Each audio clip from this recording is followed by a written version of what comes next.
What is up, risk takers and checkmaters? Welcome to the Kill Pete strategy, and the Phoenix plays a game. Chess and Risk collabo. How you doing, Phoenix? Hey, Pete, it's so nice to be back here. It's been a while, man. You've been Yes, playing a lot of chess, though, I see. too much, perhaps. You're an addict. Welcome to the club. I There is no meeting for it except to indulge in this game that we all love, and we've been playing for 500 years and still haven't figured out. But excited to be on the journey with you as you figure it out yourself. Oh man, I'm using it to procrastinate, basically. So I'm it just does. here to help, man. I'm here It to does. Yes, facilitate, help me give you the procrastinate dopamine more. hit of a Oh victory. yeah. Oh yeah. And I'm hoping you can give me some tips to win some meta settings a little bit later, in the Sure. second half of the show. But what do you say we dive into this? Yes, sir. So you were lamenting that your rating hasn't gone up very much over the past, what, 3-4 months, Yeah, right? I think something But strange happened. I went up and then I went back down, and I'm gonna account for that mostly because of how my mood has been, and maybe problems with my focus. But it's a multivariant problem, you were saying. it can be because Yeah. whenever we're playing a short game, like a 3-minute game or something, it really can be thrown off by the smallest of things. I do, for some reason, a lot better on my phone, Mm. moving pieces by tapping it, than I do with the mouse control playing on a PC because I think the screen is bigger, so the squares are farther apart. Why And don't you that just is make your enough to throw me mouse off. more precise? I'm sorry? You can make your mouse more precise, so you have to move your finger less. Well, I already shrink the board very Okay. small, Okay. right? And it's like, it's still, that doesn't seem to make a difference, but I don't have the mouse skills to play quickly, but I Okay. do a lot better. And so when I'm playing longer time controls, so if I play a 10-minute game, my rating is 300 points higher, which is, far, it should never happen, but it seems to be the case for me. So the point Mm. is that your rapid rating is higher than your blitz rating. And as far as I'm concerned, it should be that way. Yes.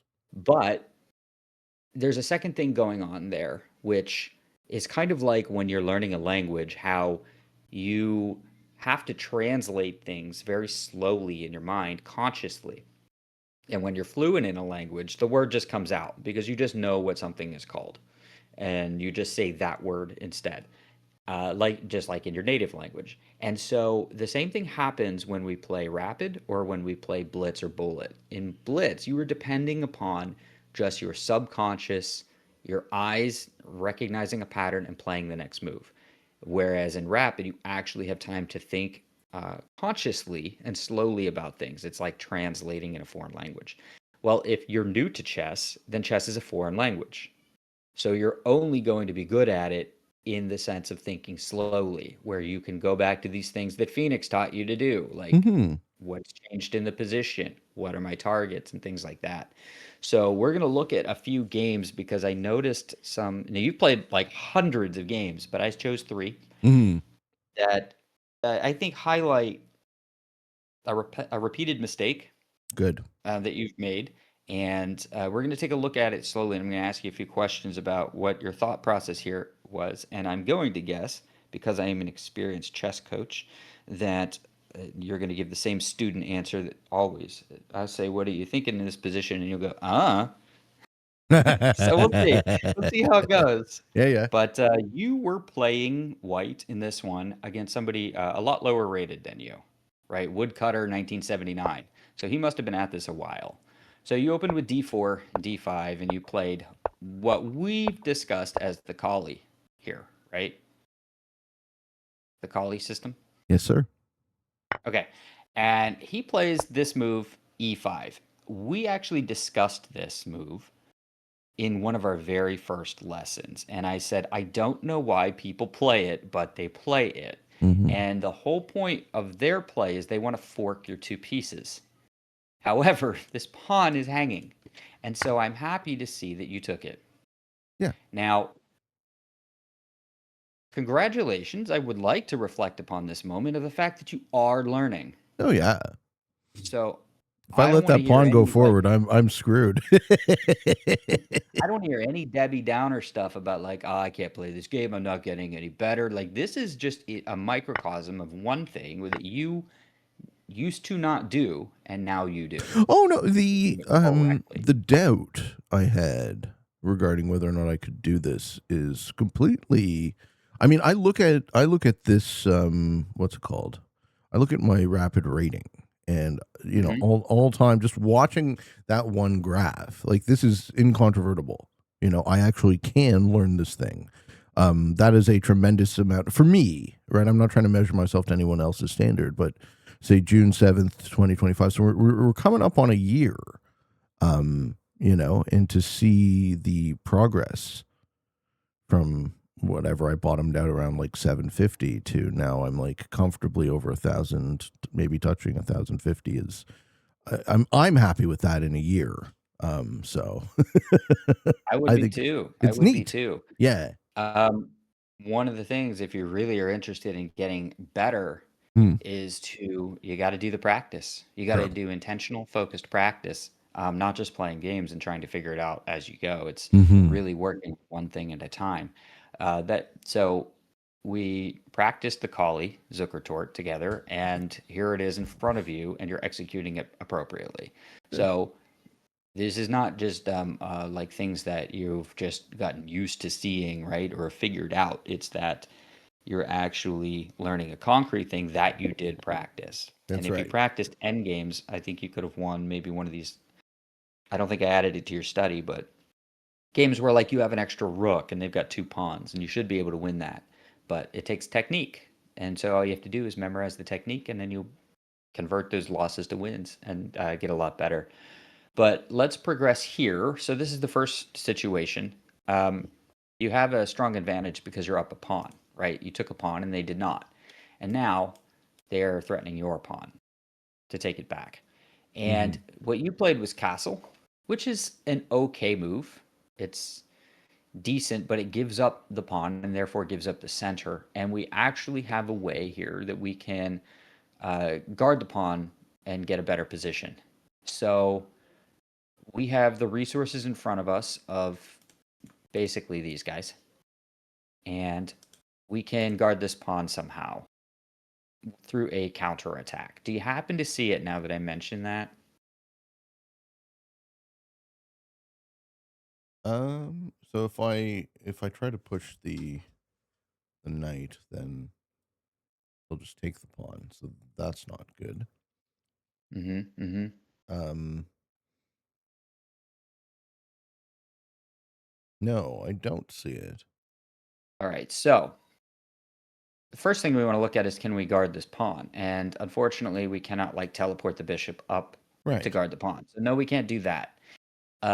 We cannot add any of these guys to its defense. So we want to turn to the opposite colored bishop and use the opposite colored bishop. So you see that this is on a dark square. And so we can't use this light square bishop to guard the dark square. Hmm. What we can do is use it to attack the attacker. Hmm. And when you have this is the method by which we control the center under attack by knights when we use a bishop. So follow me on this. A pawn sits on a dark square and is under attack by a knight. That knight must necessarily be on a light square. That's how knights move, right? They Yep. change color Yep. every move. So therefore, bishops stay on the same color. So we should use a light squared bishop to attack a light squared knight that is attacking a dark squared pawn. If we were talking about this guy, this dark squared bishop, we would just defend the pawn directly, something like that. Hmm. But how we use the light squared bishop is we actually use it to attack the knight. And so what we could have done is this idea. Hmm. And now this fails Yeah. because It's you pinned. can't take me back. You're Yeah. pinned. Right. So um, let's say they try to unpin with something like bishop e7. Do you see the issue here? You can steal the other pawn in the middle with the queen. Correct. Yeah. And even if, and this is a common thing that I actually learned from the a Nimzo Indian as black is this is a common idea when there's a pawn in the center and the other pawn has like captured away, revealing it, is you can't put a bishop here, you can't put a bishop here because both of those hang the pawn. So it's a common line in a Nimzo Indian, but it shows up here as well. Is you just cannot put a bishop here. However, it isn't just this because there's another method that is, I think, significantly worse, but we could play it and just take this guy and take back. And okay, but now you don't have a knight attacking my pawn, and I'm up a pawn. So now we just say, okay, go away, Mr. Knight. And I was at the chess club last night and I saw a tactic like this where the knight basically couldn't get back out.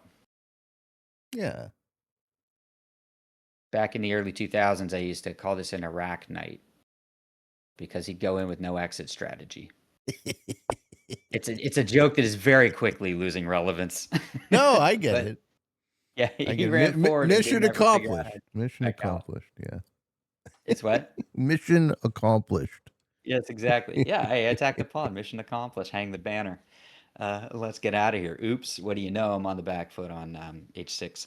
So this is such a common thing: is sack the pawn and go backward and attack it, and then for some reason it tactically fails. So it's there's a line of the as black as the in the accelerated dragon where the same thing happens. So now we'd have, and I think white just has a clear advantage here. He's behind in development slightly because I only have one piece out as white, but I'm up a pawn, so I've got to be better here.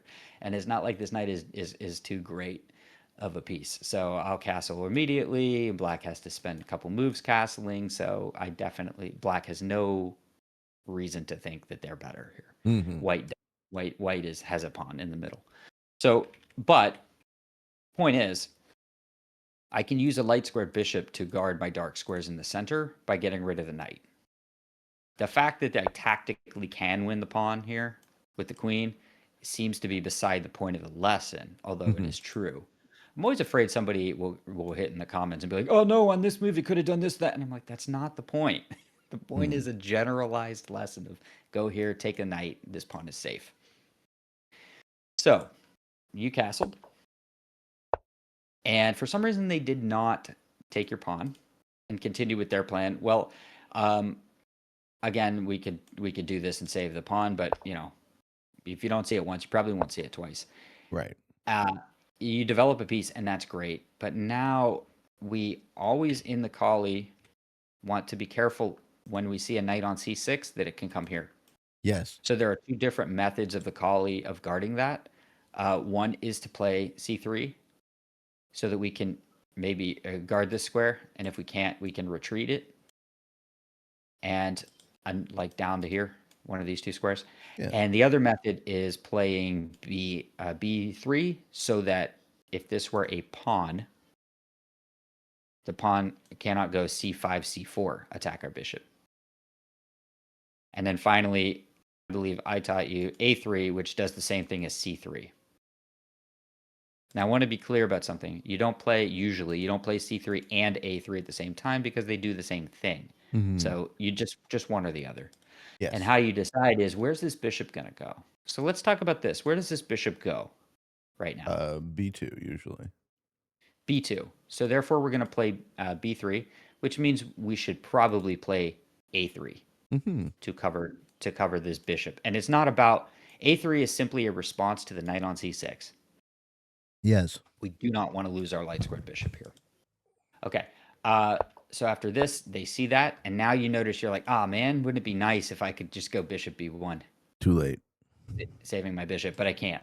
So we still have a big advantage. I would have just preferred to have a light squared bishop here. However, in this exact situation, this is still okay because remember that knight was attacking material. So we can talk about the quality of pieces like bishops versus knights, but like a pawn is a pawn. So now this knight is no longer attacking a pawn. So we're still happy overall in the position. But I did want to bring up the fact that this is never supposed to happen in a collie. Right. There should always be a3 and then b3 and get a bishop out.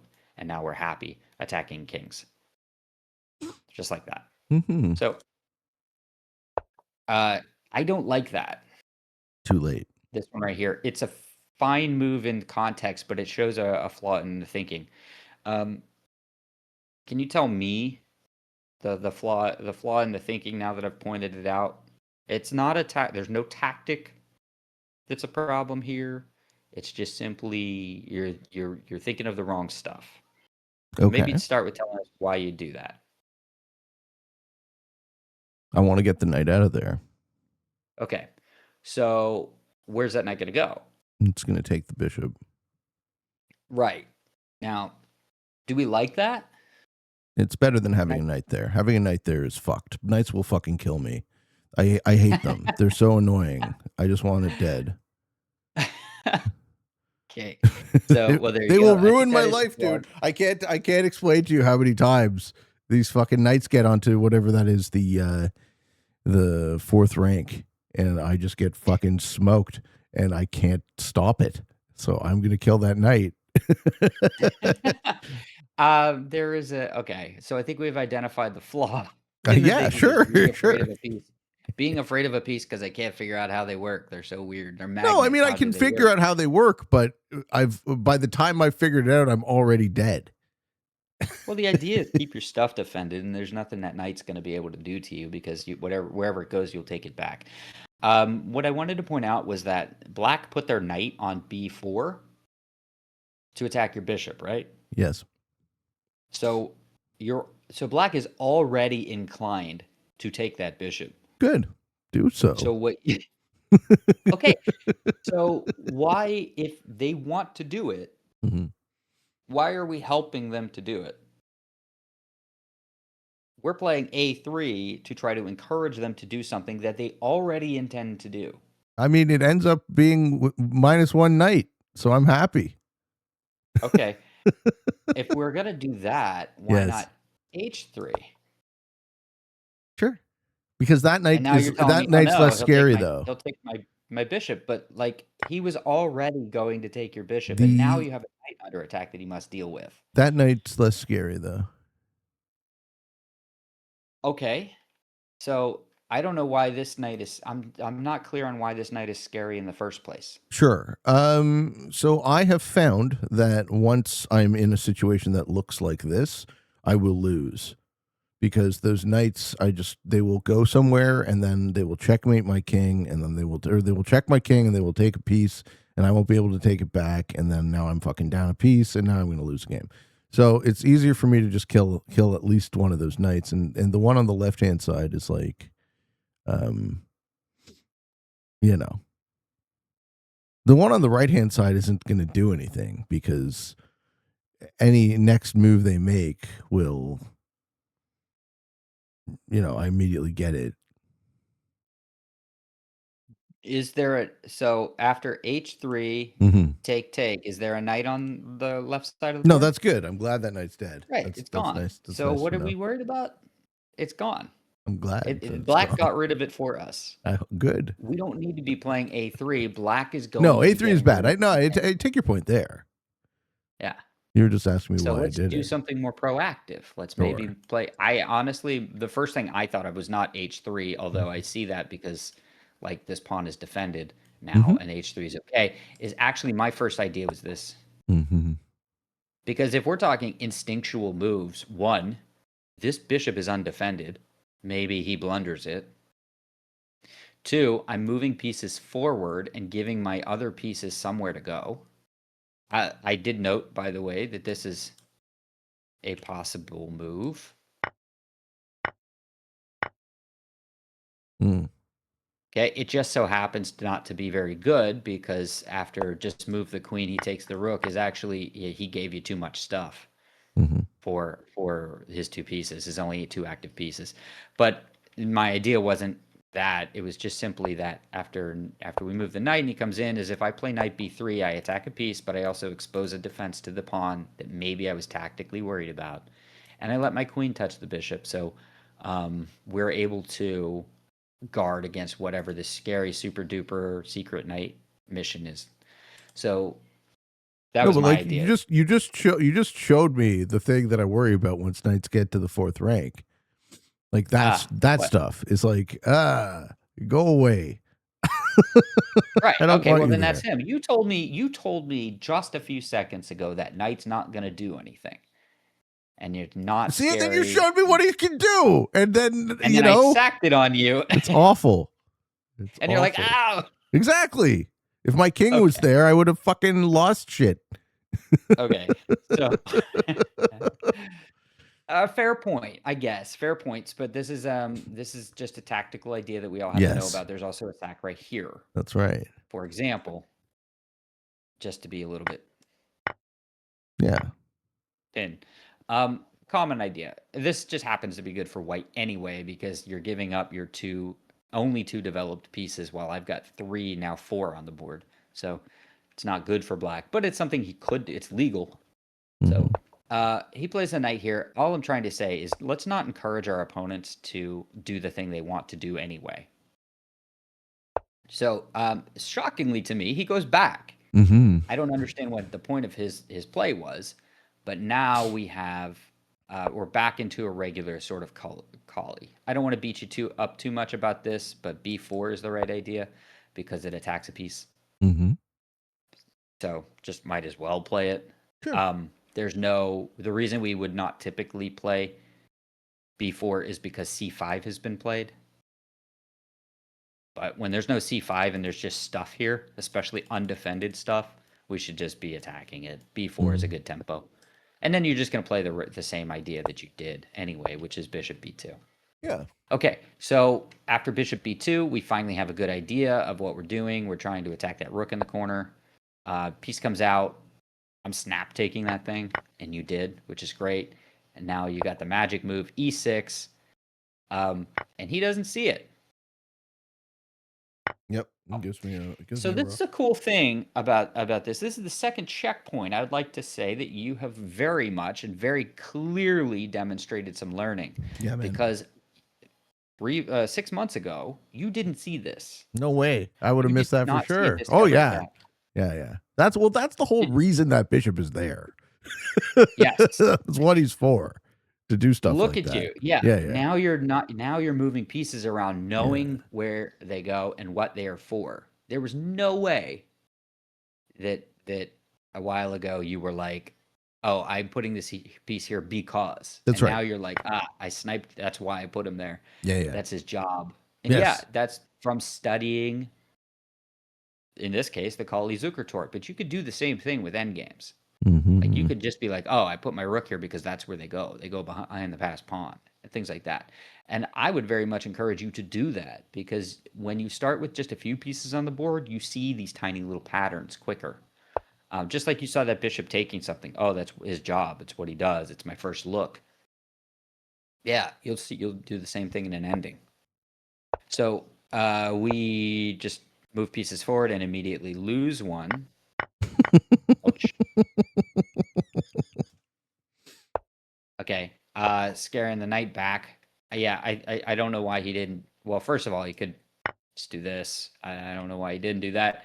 But also knight g4 is significantly better trying for Mm-hmm. that same fort. So, but here I think we lost a little bit of discipline here. Strangely, this one took you like 15 seconds to play. Okay. You're not short on time. So I like this. Okay, it's absolutely crushing. G3 is a decent move.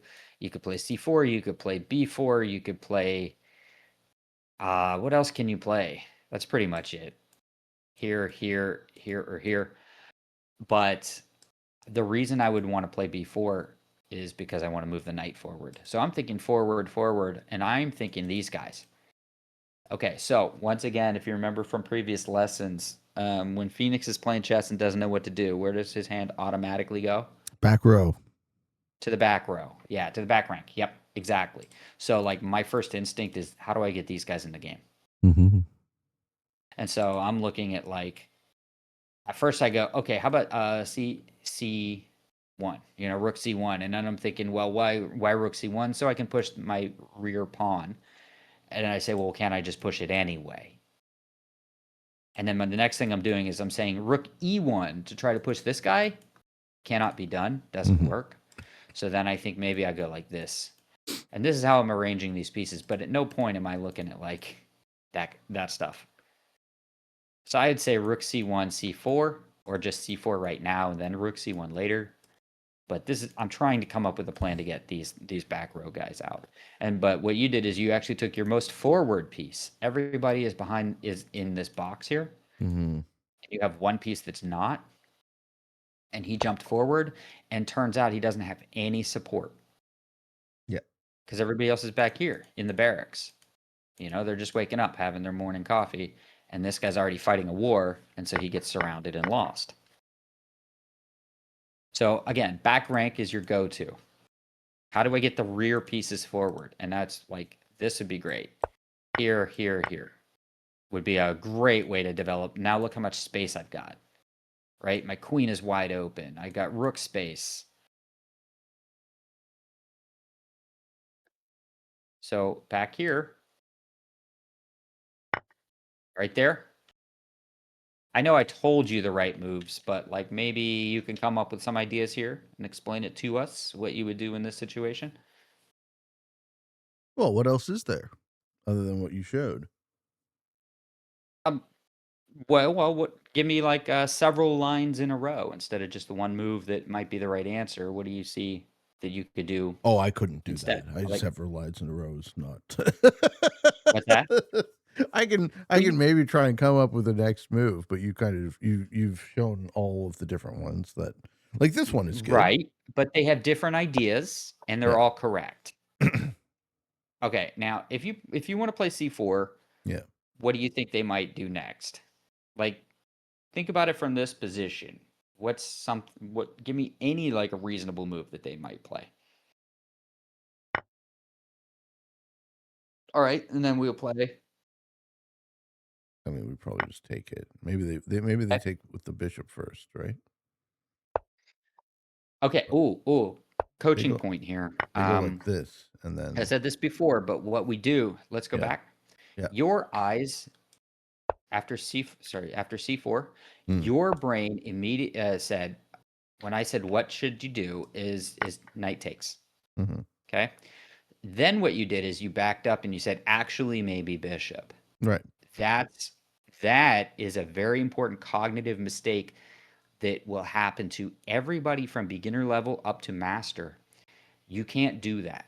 You can't afford to back up and start over like that without reaching some sort of clarity on the thing that you thought. So, as a rule, your brain thought knight takes pawn first. There is probably something in your subconscious telling you that that's the primary move. And if that's wrong, so be it. We can fix it. But what we're not going to do is tell ourselves mid-line that it's wrong and start something else. Okay. So now, because you told me knight takes pawn is the best move, and hey, our brain is the only thing we have when we're at a chessboard, so we have to kind of trust it. If your brain said knight takes pawn is the next move, we have to investigate that, not back up and try something different. So we got to push this line to the end, reach a conclusion, and say, is it better for black or better for white? So let's go ahead and do that. What would white play now? And take with the pawn. Great, let's do that. Go ahead and make that move. What does black play? What does white play? What does black play? I don't know. Well, we never, ever, ever stop our calculation after we moved. That is a clear way to just lose a game. Because what will happen is your opponent will checkmate you in one. Like you'll be like, "Oh, King H1 and the white's better," and then they'll be like, "Checkmate," Hmm. because you just didn't look. So right now we must play at least a move for black, any move, but hopefully it's we're doing the best we can. But we must, by rule, play a move for black. We will never abandon a line after King H1, our own move. I can't fathom what the move for black would be. Okay, that's totally fine. Yeah, But you do have to pick one. You must fathom. Sorry, you have that's to. fine. Okay, so that looks like a forcing move. We must play a move for white.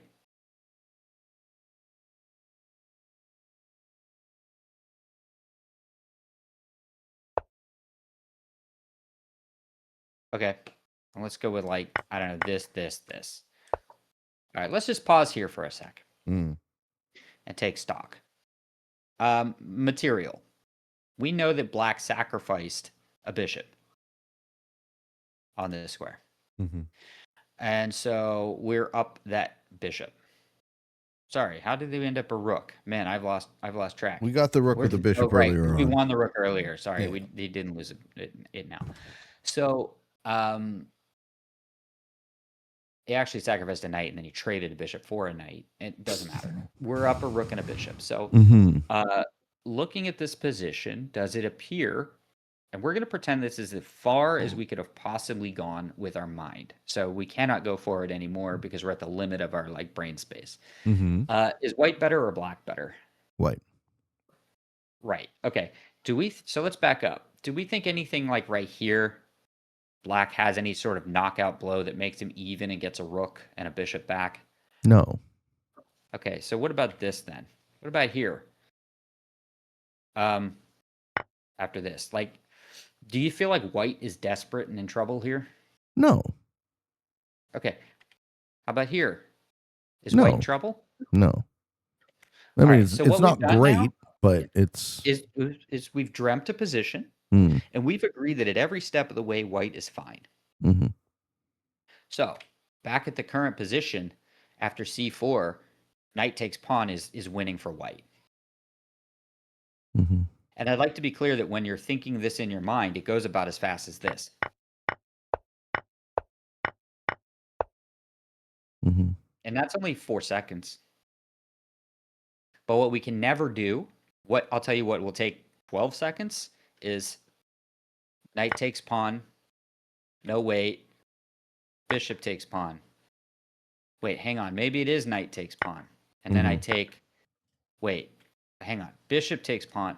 Okay, do you see how I'm getting nowhere?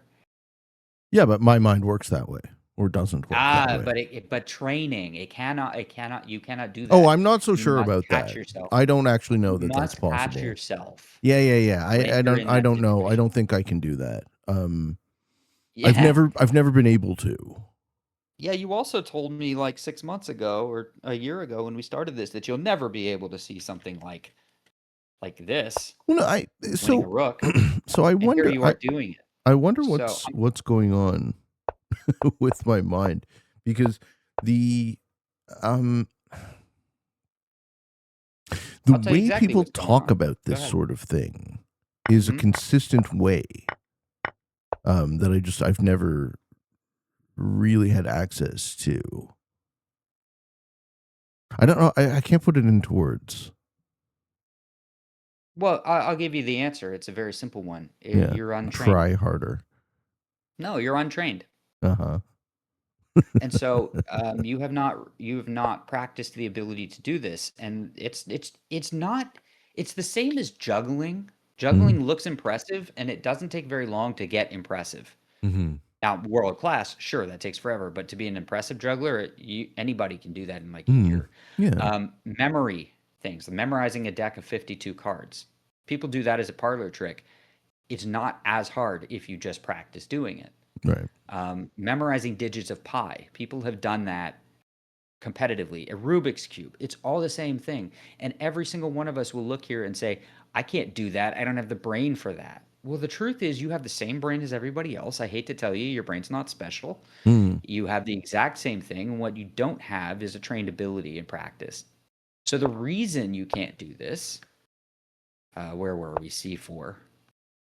The reason you say this, no, wait, this is because you haven't had Phoenix in your ear teaching you and telling you that that's bad and not to do it. Mhm. And therefore you have gotten away with it.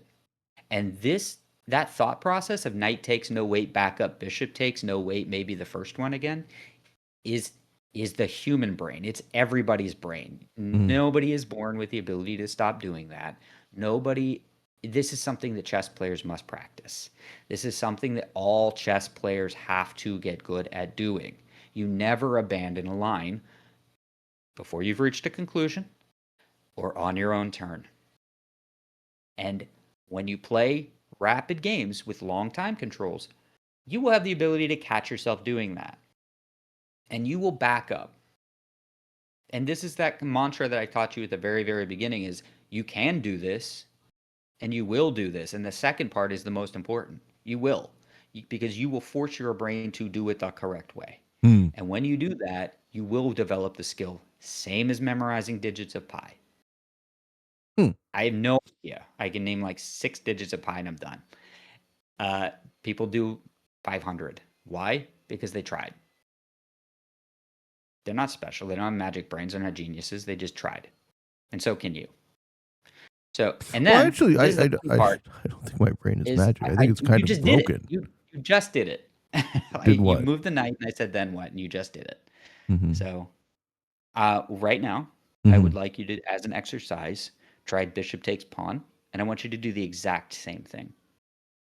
But this time, you're not ever going to back up. You are going to pick a move, and you will go forward.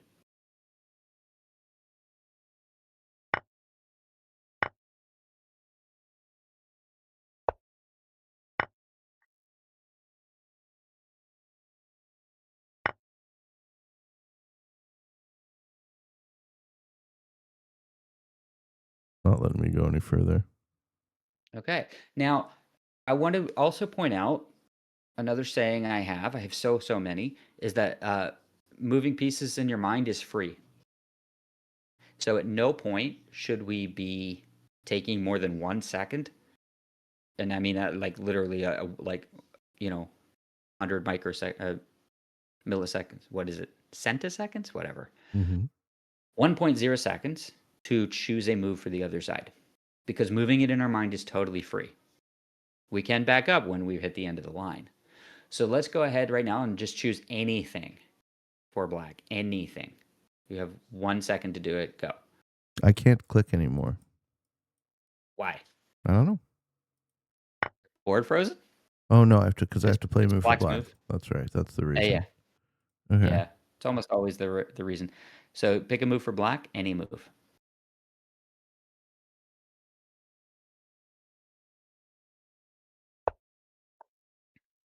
Okay. If you would like to stop here, you may, Mm. or we can evaluate this position, or we can continue to play for white. So, okay.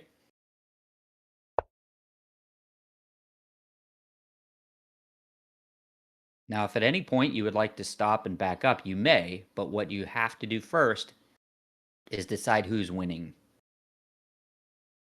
Is this Oh, good for white or good for black? I mean, this looks dangerous for white.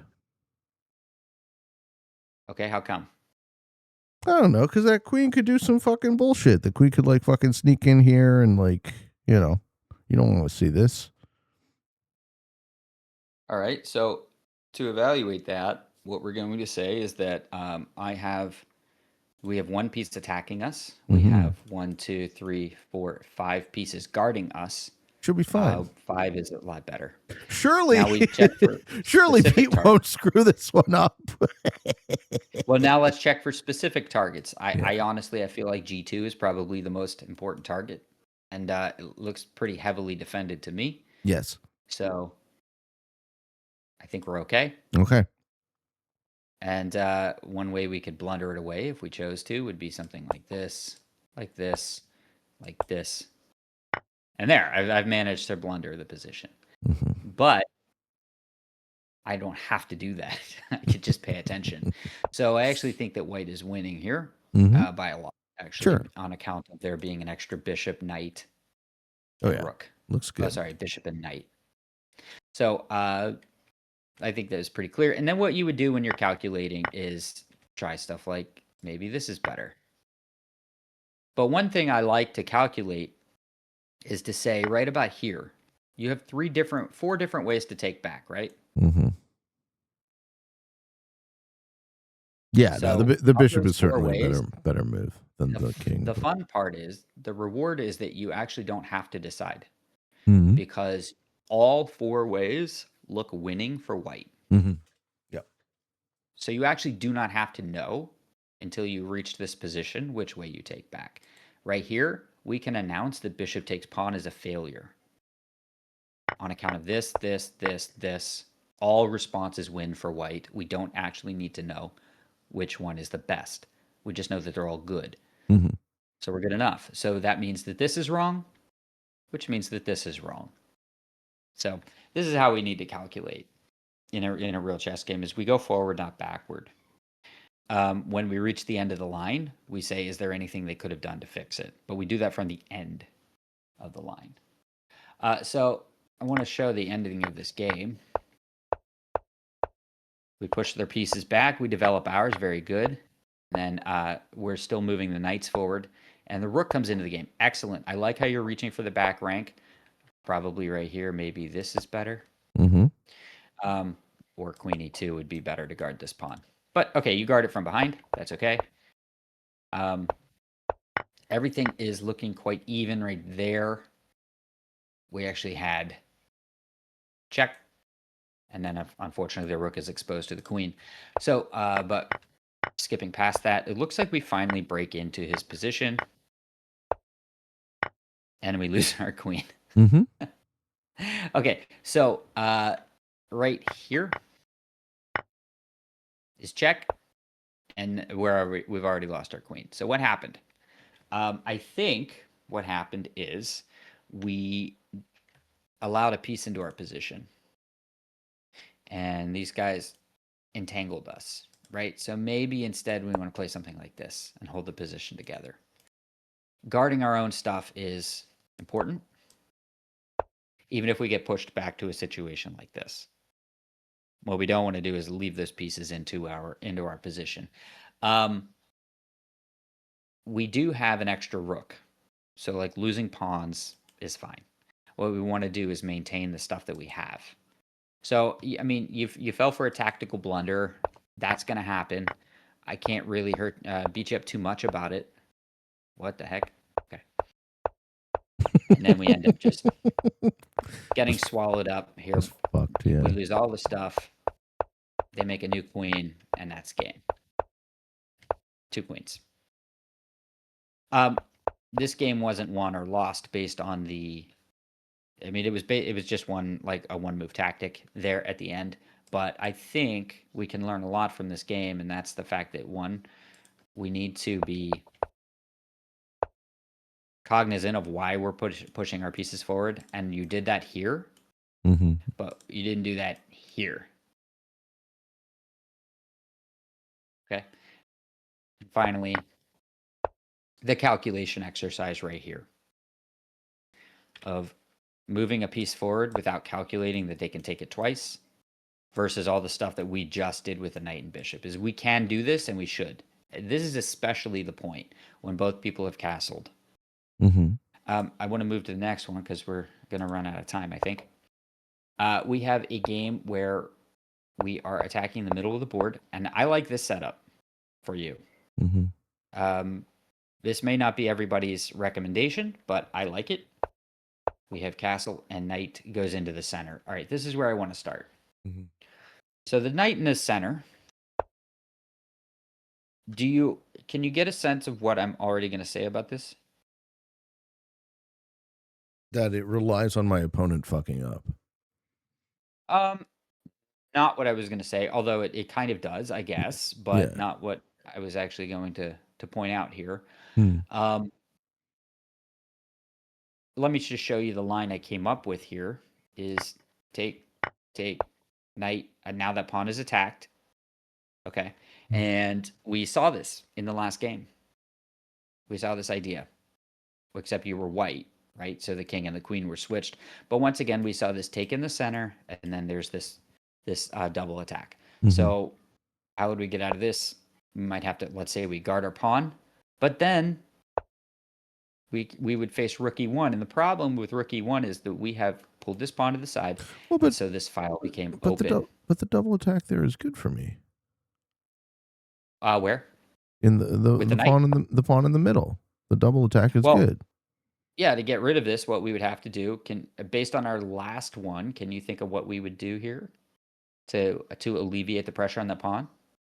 No, I mean, like, this is good, isn't it? This is a good move. For black or for white? This is a good move for black.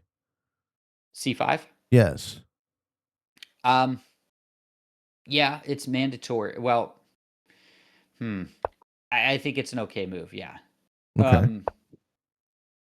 How do I put this? You don't like it. It tactically fails. Okay. It's not the best move because your idea won't work in the long run. Okay. But I want you to think of what we talked about last game with dealing with these double knights attacking a pawn in the center. The difference, though, in the last game we had won a pawn. Here it happened because we traded pieces. So what would we have to do based on the other game to guard that pawn, other than c5? Let me refresh your memory. Can we use this bishop?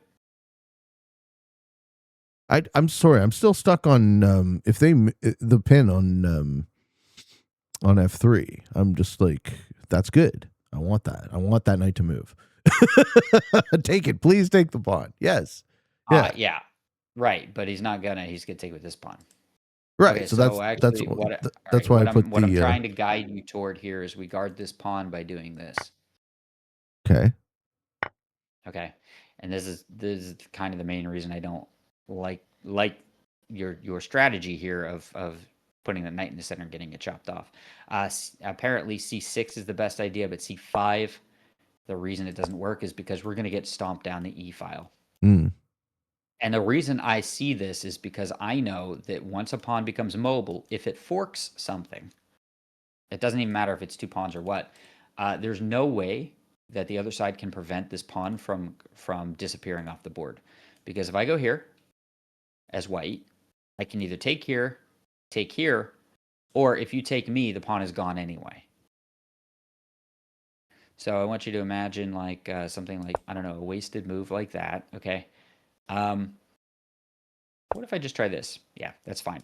And now you take. But the thing is, because the white pawn is gone and there's a queen and a king right here on these files, I can just attack this pawn. I was thinking I'd go here and here, or here and here. Yeah. But now I'm thinking I want to go this way because it's an attack on this guy too. Mm-hmm. So if this bishop ever leaves, I could take here. So I don't know what you would do here. Like you might have to run away. What if we did this, this, this, this, bang. I know I just threw a lot at you. But the point is, the tactical idea I wanted you to remember was that we take that knight on the edge to guard the center pawn. The fact that this doesn't work is a mistake that happened earlier in the game, and I'll show you it's right here. So back to this question.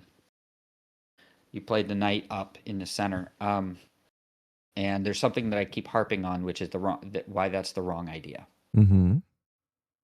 Uh, I'll give you another sec to think about why. What do I commonly criticize you for doing? It's an oft-repeated Pete mistake. Oh, I couldn't. I don't know. It's Knight probably d4 is a symbol of a Pete mistake that, again, is super, super common. And in fact, this continues to happen all the way up the rating ladder. right. Right. I've noticed my 1500 students and my 1600 students, they do this as well, Okay. but they do it slightly subtly. Okay. All right. Where is your first look? Yeah, not at the back. It's the back. The reason we got run over in this line, remember this whole thing, push the pawn and whatever. The reason we got run over is because your king is stuck in the center Mm-hmm. under attack. And that's the problem right here Okay. is you need to be moving these back pieces. At a minimum, how about this? Yeah. But preferably, I still want to go to the king side. Okay, so I might want to play like g6. Okay, go this way and castle. Something like this, like this. I don't know. I check this. It's guarded twice, no problems. And then can I castle here? No, I don't think I can. Oh my god, my queen's attacked. So yeah, I'll just guard the knight like this, and then I'm gonna castle. Yeah, this is okay for black, roughly. I mean, white's not winning. I think white's a little better because of the knight, but the reason I played c3 is to keep the black knight out of the center. But this is okay. I'm gonna play probably this move and maybe this move to free the knight. Take here. So the point is, I'm castled. Yep. I went for the back rank. I made a plan to get this bishop out by playing g6, bishop g7, castle. and now I'm healthy. And at no point did this knight go forward. But what you played with this idea is the knight was forward. So how did this game end? Let's take a look. Right there. This is the formation I want to point out to you. Best move now. You played b5. And then this. Played b5, c5. Better move. A lot better move. Can you find it here?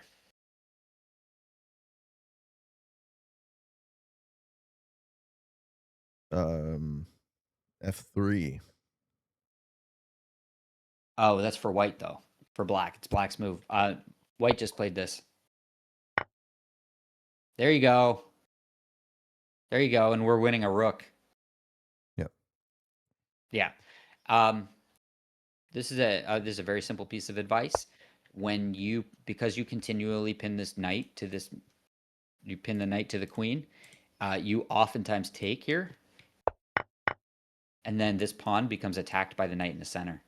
And you have, on a couple occasions, missed the fact that when this knight retreats to e2 or is already there, this pawn hangs. Yeah. And you missed it here. But you still played great because, look, all your pieces are out. You castled, and then you brought a piece into the game. I honestly much would have preferred attacking a piece. But you did this anyway. You won it. They won something. You won something. And then I love this idea. You skewered two pieces. They retreated the bishop. You just simply calmly moved the knight or moved the rook, and now you win a piece. Bang. And then you pretty much cleaned up the entire game. You traded. That was foolish. They undefended a bishop for no reason. You missed it. They pinned your bishop. Then you saw it, which is cool because you're playing longer time control, I think. Yeah. So you played this pretty quickly. Okay. And then I think they resigned, right? Yeah. Very quickly. I'm going to show you this one. Kali, very well played. You see a bishop, you took it, and then you took that other bishop on the other side. Excellent. I know we're running out of time. I'm moving quite quickly. It's not the game I wanted to show you. Here it is. This is a good one. Right there. Right there. Here. Unfortunately, we get our bishop game. trapped. I couldn't get him out of there. Yeah. Yeah, this is called the Noah's Ark trap. But right there, how about something else we can do now? You played this. Yeah. Much better move to play. Just take it. Aha. Yeah, just take it. It's not actually threatening me. Yeah. Exactly. Yeah. Exactly. So when I told you that you tend to have a blind spot for this pawn when there's a knight here. Just like in the last game we saw. Definitely. Yeah. Absolutely. But the funny thing is, watch this. Your knight comes in, and then you take it. So you saw it. Eventually. You're down a bishop. I eventually saw it. Yeah. And then I think you end up. I remember this. Yeah. I remember this. They still kill me somehow because I get it and then I fuck it up again. Yeah, that's how. Yeah, there you go. Damn it! I remember this game. This was recently. Okay. Yeah. In 2 games ago, I told you that you allowed the trade in the center, and then I showed you like the rooks coming into the middle and slaughtering your king. Yep. You remember? Yep. Okay. In this game, this is a famous game. I'm going to show you how to attack the king in the center. This is from The Art of Attack in Chess by Vladimir Vukovic, a wonderful book. I learned so much about attacking chess from this book. They give you certain rules to go over. And one of the rules is that when the king is stuck in the center, blocked by a piece on e2 or e7, as whichever side it is, you tactically win by virtue of a pin. Typically, if the king were to castle, we could take a bishop because we'll have more attackers. And this is the strategy. This is the focal point, is this bishop. So what do we need to have an attack on the castled king? We need an open file, or the open e file, or the ability to open the e file, such as the pawn push that I showed you in the last game. Remember I said if he pushes your pawn down, it guarantees to be off the board because it attacked the knight and the bishop. That's what I learned from this book years ago, and that's why I loaded this game into your study. The ability to clear the e file. So here we have an open e file. Second thing, we have a piece on e2, which will become our focal point, which means that this knight becomes pinned to that focal point. So because the knight is pinned, the bishop is pinned, we are going to stack up on this file and eventually attack the king. What do we need to do? We need to bring this rook in to help with the attack, which means we must move the bishop. And I forget who was playing this game, but they found the genius rook takes d4, attacking a queen. And when they attack the queen, you say, well, wait a second, isn't that super defended? Well, the thing is, this queen is in line with a king. Bang. And they worked backward from the fact that they needed this rook to come to the file, therefore they needed to move the bishop. So they found this square for that bishop, and then they're going to win the game like this. Notice that now the bishop and the queen coordinate on that one. So knight hops in, takes that piece, and what would happen if the queen took here? What would you play in this position? Do you checkmate there? Just push up? Yeah. Yeah. Yeah, checkmate. Cool. Okay. Mm-hmm. So you see how we're working the bishop? Very much so. Right. Also, we're attacking it 3 times. So if we were to castle, we would just simply take it with check. Now we're up a piece. Okay. So what happened in the game was, of course, not queen takes, but pawn takes. Mm-hmm. How about now? Do you see? Can you work backward from the end and see what we could do here? This is harder for me to see. Okay, we want to take this bishop, right? Okay. So therefore, the queen must stay glued to the defense of the bishop. Yeah. We have one winning move here, and you must find it, or you will end up in a worse position. Right. That much is obvious. But I don't know. Like, we have a pinned bishop. Therefore, we want this rook. mm-hmm. Therefore, we must move our bishop. The bishop. Yeah. Okay. How can we move our bishop with tempo? Probably like this. That useful move. Seems the Unfortunately, we'll take that move. Yeah, that's fine. And then we take their bishop, and then. Okay, if rook d8 here. Yeah. They simply castle, and we're up at the bishop. Remember. Right. So we're also down the rook because we sacrificed a rook here. Okay. Sorry, by we're up a bishop, I meant white. White is up a bishop. Okay. Not quite. Okay. Bigger fish to fry. Oh, I guess. Okay, I see what you mean. Attacking the queen actually forces the queen to deal with it, and then you checkmate like you wanted to. Yeah, that's exactly. Okay, yeah. Wow, sure. I didn't. So I saw that. I saw that you could attack the queen, but I just thought the queen takes it, and then they're happy, right? But they're not. Right. Yeah. So we'll play bishop, and they actually have to play king f2. Yes. We win a queen. Yes. We're not quite done yet because we are still down the rook for the queen. So we do have some work to do. I think you could just move the king or anything and be up, but you are in check. Yeah. So let's get out of check first. Lose a bishop, but then I think we gain a bishop back. Mm-hmm. And now we're actually going to finally get the rook into the game. Yes.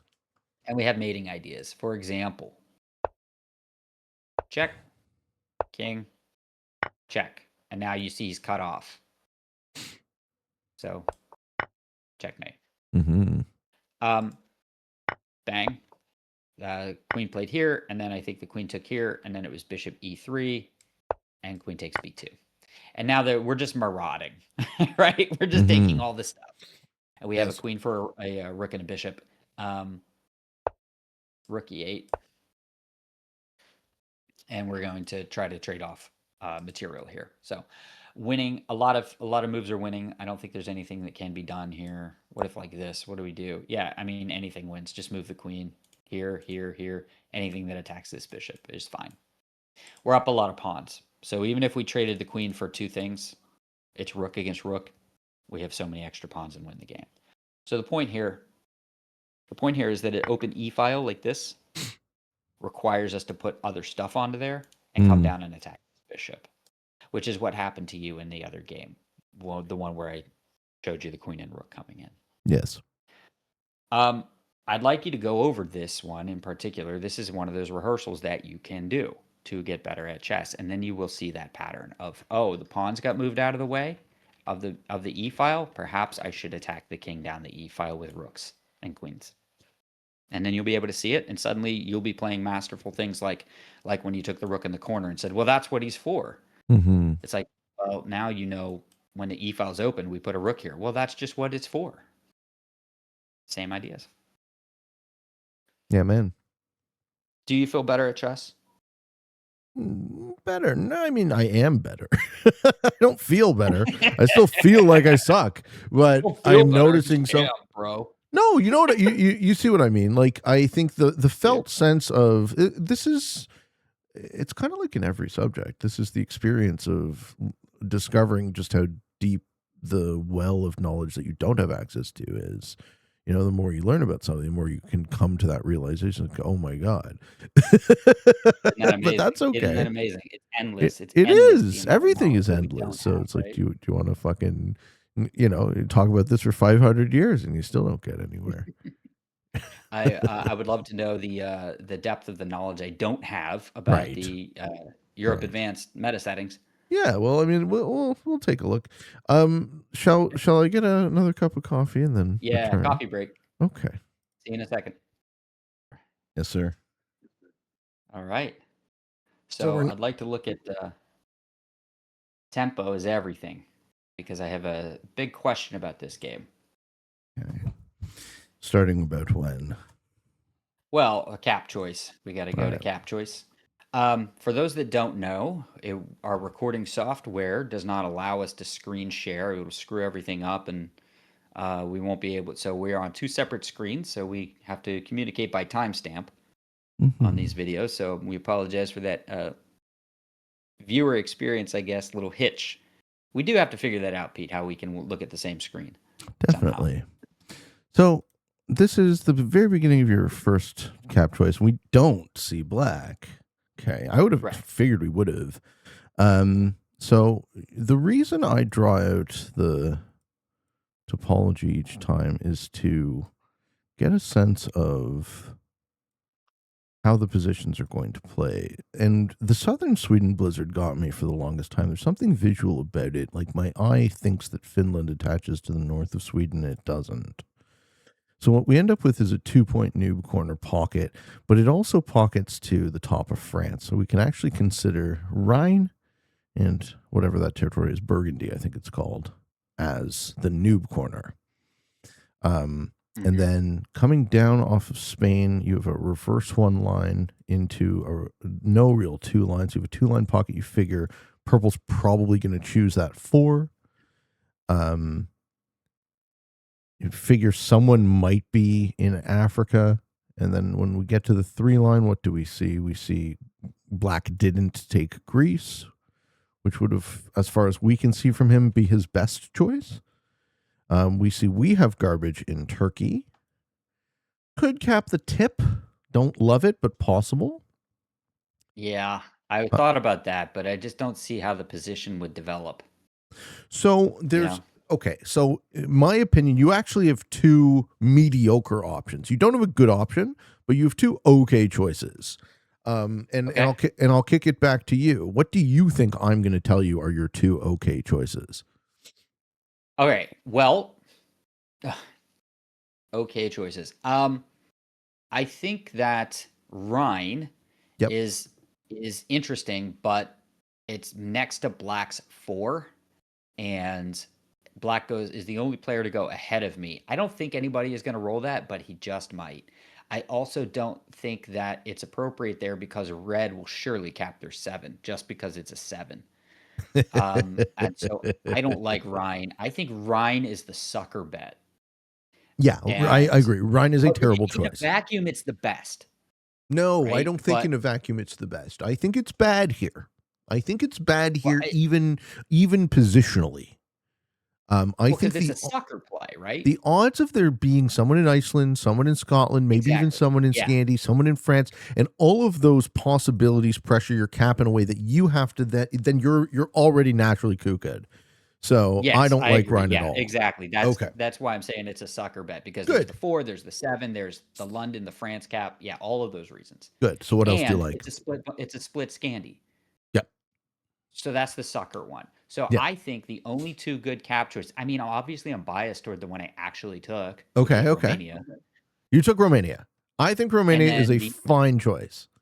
and the other one would be Istanbul on the tip. No, I You think that's a choose. bad pick? I'm pretty sure I choose the 3 in Ukraine in this on this board. I might choose Romania. I think Romania is a fine choice, but I go aggro for Russia here, and I want to turn to Russia. Is how I see it The because your 4 3 goes in Ukraine. Oh, is that what that territory is called? whatever it's Above called. Sevastopol? It's called north of Sevastopol. It's called Kharkiv, I think. Kharkiv. Yes. Okay. Kharkiv, Sorry, yeah. I don't know the names of all the territories. So you can come up with the 4. You can flank purple out of the pocket. You can cross off the 3. You will have a turn 2 Russia here with that capital because all of your turn 1 troops can attack, and then you'll fort the 2 in Sevastopol to the cap, and you might like maybe get a turn 1, probably not, but you'll have access to that 4, and you'll be capped in the second bonus. So you'll have turn 2 Russia into ideally turn 3 Eastern Europe is kind of how I play this. Wow, Um, okay. but I'm, I lean fairly aggressive, right? Well, I also do that. I want to either win quick or lose quick. I'm Right a on. busy man. I No, don't but have I time think for. I think Romania is perfectly reasonable here. Only What do you think is the downside best cap? is you don't really get Romania turn 1 either, do ya? Right, I So don't. if we're going for either or turn 2 bonus, I would choose the +7 over the +4. Okay. Okay. So and All right. when would we like to look at next? Um, 2 minutes and 40 seconds. Moving to 2 minutes and 40 seconds. And do we see anyone else's caps? We see, okay, there is indeed an Iceland cap. Did you get Yes, any as we inference all knew there would be. from Black's turn from their position? We don't see anything of anybody. Okay. So we see you working So, on. Okay. I mean, this isn't. I don't hate your open there at all.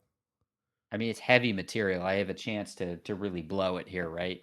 Well, but it And doesn't a look like anyone's behind 904 you. is 100%. So I would have also gone with your gut there and forwarded the 3 in Sevastopol to cap and left the 5 out. Mhm. Yeah, because Red sees Okay. it, and Red also Right. didn't cap Prussia. So where the heck is Red? Exactly. Does the 8 It go means he must be down? better. So what I know though Yeah, from the pockets is I yeah. guarantee you there's somebody in the one of the 3 chains leading to the Spain Africa pocket, Mm-hmm. right? So somebody has to be down there, and I think if I recall, this is the video where I'm like, whoever we don't see is the person in North Africa. So, So I assumed that it would be red or something. okay. So here's a good learning moment. Go to 3 minutes and 30 seconds. Actually, let's do all of Okay. Red's turn. Go to the beginning of Red's turn. Okay. So Red's first move is what? Hit the 4. He's going down Italy. Yeah. Well, he added But troops for hold some on, hold reason. on. He hits the 4 with what size stack? Look. It's a big one, like Okay. 9. So it's a cap stack. So it's his cap. So you found his cap. You know for Yes. certain that Red capped Alps here. Right. On Yes, the I very do. first turn. Okay, Especially good. because of the fortify, right? Good. That's See the helpful. fortify? Additionally, the fortify, but I think we already knew it. Because Yes. there would be no way for him to have another 9 when he spawned with a 7 stack and put a troop on it. It's just not Right. possible. So Red has Italy and maybe some of Deneric. Right. And I strong thought start. actually he had both at this point. I thought he had Italy. He might and have, Denmark yeah, but Council. I don't think we saw him. So unless he spawned with a bonus. Yeah. So we locate red. Cool. And That's then very I think useful. white is not. We don't know where white is, right? Yet. And then on turn 1, white quits. That sucks. And I'm like, why? As far as we know, nobody lost their cap, right? Because he got 5 on his turn, I think. Okay. We saw. And you're So playing we don't neutral have bot? any reason to know why he quit. I guess his chicken nuggies were ready or something like that. So Are you playing automated or neutral bot? always neutral bot. Yeah. every time I've tried automated bot, just something unfair happens. Oh, And dynamic. That's why there's not so many always troops against on the the board. evil. I just consider it very. I hate it. Okay, why Um, did you choose dynamic? this is not my lobby, Okay, cool. That's why so we I did saw a not. 7. Yeah, yeah. But why didn't I spawn with a 7? It's not fair. You You don't know. necessarily want to spawn with the 7. Well, I spawned with I mean, he got it to his cap in one move. I spawned with the 4 and the 3 in the top of Russia. Thanks, game. I don't think it So was that he bad. gets I this. don't think that open was that bad, but realizing it was dynamic means that you might not have had a turn to Russia. Um, I mean, I don't know. We see a lot of it, right? Yep. You're right, though. You're right. Yep. It just occurred to me now, though, that that 3 is not a blizzard in Russia. I thought that it was. Ah. It's a nope. It's a 3. It's a white 3. You shouldn't be allowed to have white in a blizzard game. Yeah, throw some people off for sure. Yeah. So I have to complete the +8 on the next turn, right? So we move to your turn Or 3, he- and you have to hit a 5, and you do. Yeah, you do. Okay. And now red can really interrupt you because red sees everything you're doing. So red gets Right. to decide whether or not they want to be nice to you or not. Right. And And he's so already this on is plus my first 14. real, other than cap choice, which is always a question, just Mhm. to see what you agree with. And he's getting 14. Yep. So my question is, do I lay down and like let him get that, or is that too many and I need to fight him? Oh, okay. So I assume I need to let him interestingly, have it. the title of this episode is Tempo. So Uh-huh. red got an aggressive open. You are slightly behind. He saw you take a +8, which catches you up and didn't break it. That is a clear signal to me that he wants to work with you, not against you. Yes. Okay. Sure. So what I do turn 4 is I take Russia. Okay. Because So you're right. So I don't fight him, right? Like the fact that he has held a bonus, like he's not super strong. His capital is closed to me. He's not super sure, but strong. I have the ability to use my +8 to break to break Denark Alps, yeah, to chip out into Germany, and to hit that 3 out of Russia. And yeah. therefore, then I am the leader, and he can't do anything about that. He'll be generating 9, but I think my thought process was 1, don't start a war you don't have to. And 2, 9 is a lot to absorb. I can lose quickly against 9s just because I hold a +8. Doesn't matter. And I'm pretty sure I'll lose that war. So that was my idea. And so I do take Russia on turn I see. number Turn 4, you number take 4. Russia. You have an Right. amazing position here. Red says well played because you don't break him. I'm so interested to see. And then red takes Germany because he says, well, if Phoenix is going to be greedy, I'm going to be even greedier. But red has a Right. fundamental problem that you do not have. He's got somebody behind him. The Iceland player. He's yeah. got Iceland cap. That's right. That's right. Right. So positionally, right now we're looking at we still don't know Black's position at all. Black probably is at war with Blue. I forget where we figured out that black is. Is it France? Oh, red has 2 Might players be behind France. them. Yeah, I think so. And now here's the thing: is the white cap is still out there somewhere, Mm-hmm. and it hasn't been adding troops for a while. Mm-hmm. So, I think the critical moment is when I is at like 12:38 Okay. on my turn. It's like, what do I do? Because I need a plan. I have the white 5 and 6 guarding me in Orient. I'm out of places to expand. If I'm going to be pushed into red, maybe I should do so now, helping the guys on the other side to defeat him. But also I have like I'm starting to hit the limits of my expansion opportunities. Okay. So I know how I play this turn. I'm watching how you're playing it. And I definitely play it differently. Oh, good. All right, Yeah. what do I do? Yeah. Well, you know what? Actually, don't play it all that differently. Now that I'm seeing what you're doing. I think my idea was I want to eliminate anyone from behind me. Which was great. Ooh, and look And what you find. You find an 11 cap. No, you know what? Yes. You know what? I think what you did was better than what I was going to do. Uh-oh, that's Yeah, dangerous. I don't believe no, you at all. no. So okay, so I was gonna play that slower. I was gonna. So we're going back to 1225 before you put any troops on. You have what? 15 troops? No, you have more than 15 troops placed, right? You have a ton coming in. Yeah, Your I do have a lot. generation is 24. Okay, so this is Hmm. key to the theme of the video, tempo. So I very much Tempo, like exactly. getting rid of the black 3. I think getting rid Okay. of the black 3, if you were to take only one card on this turn, it would be that one. I think getting rid of the red 2 is fine. I think adding too many troops up in Russia is pointless, because maybe one or two more just to send the signal to red, but the signal's already been received. And if someone wants to break through red to break you, they will anyways. So Okay. the more troops on cap sends the same message but better. So that's kind of the only thing from this turn that I disagree with in how you played it. Is the pittance of troops up in Eastern Europe don't actually signal anything new to red. So now we've just sunk a very marginal number of troops into a position that, like, unlikely will do much. But I wasn't thinking of hitting the red 2 in Ankara. Nor was I thinking that it made sense to take the +4. But in retrospect, especially after revealing the cap, you're not really facing pressure from anyone. Right? You are in an excellent position. Right.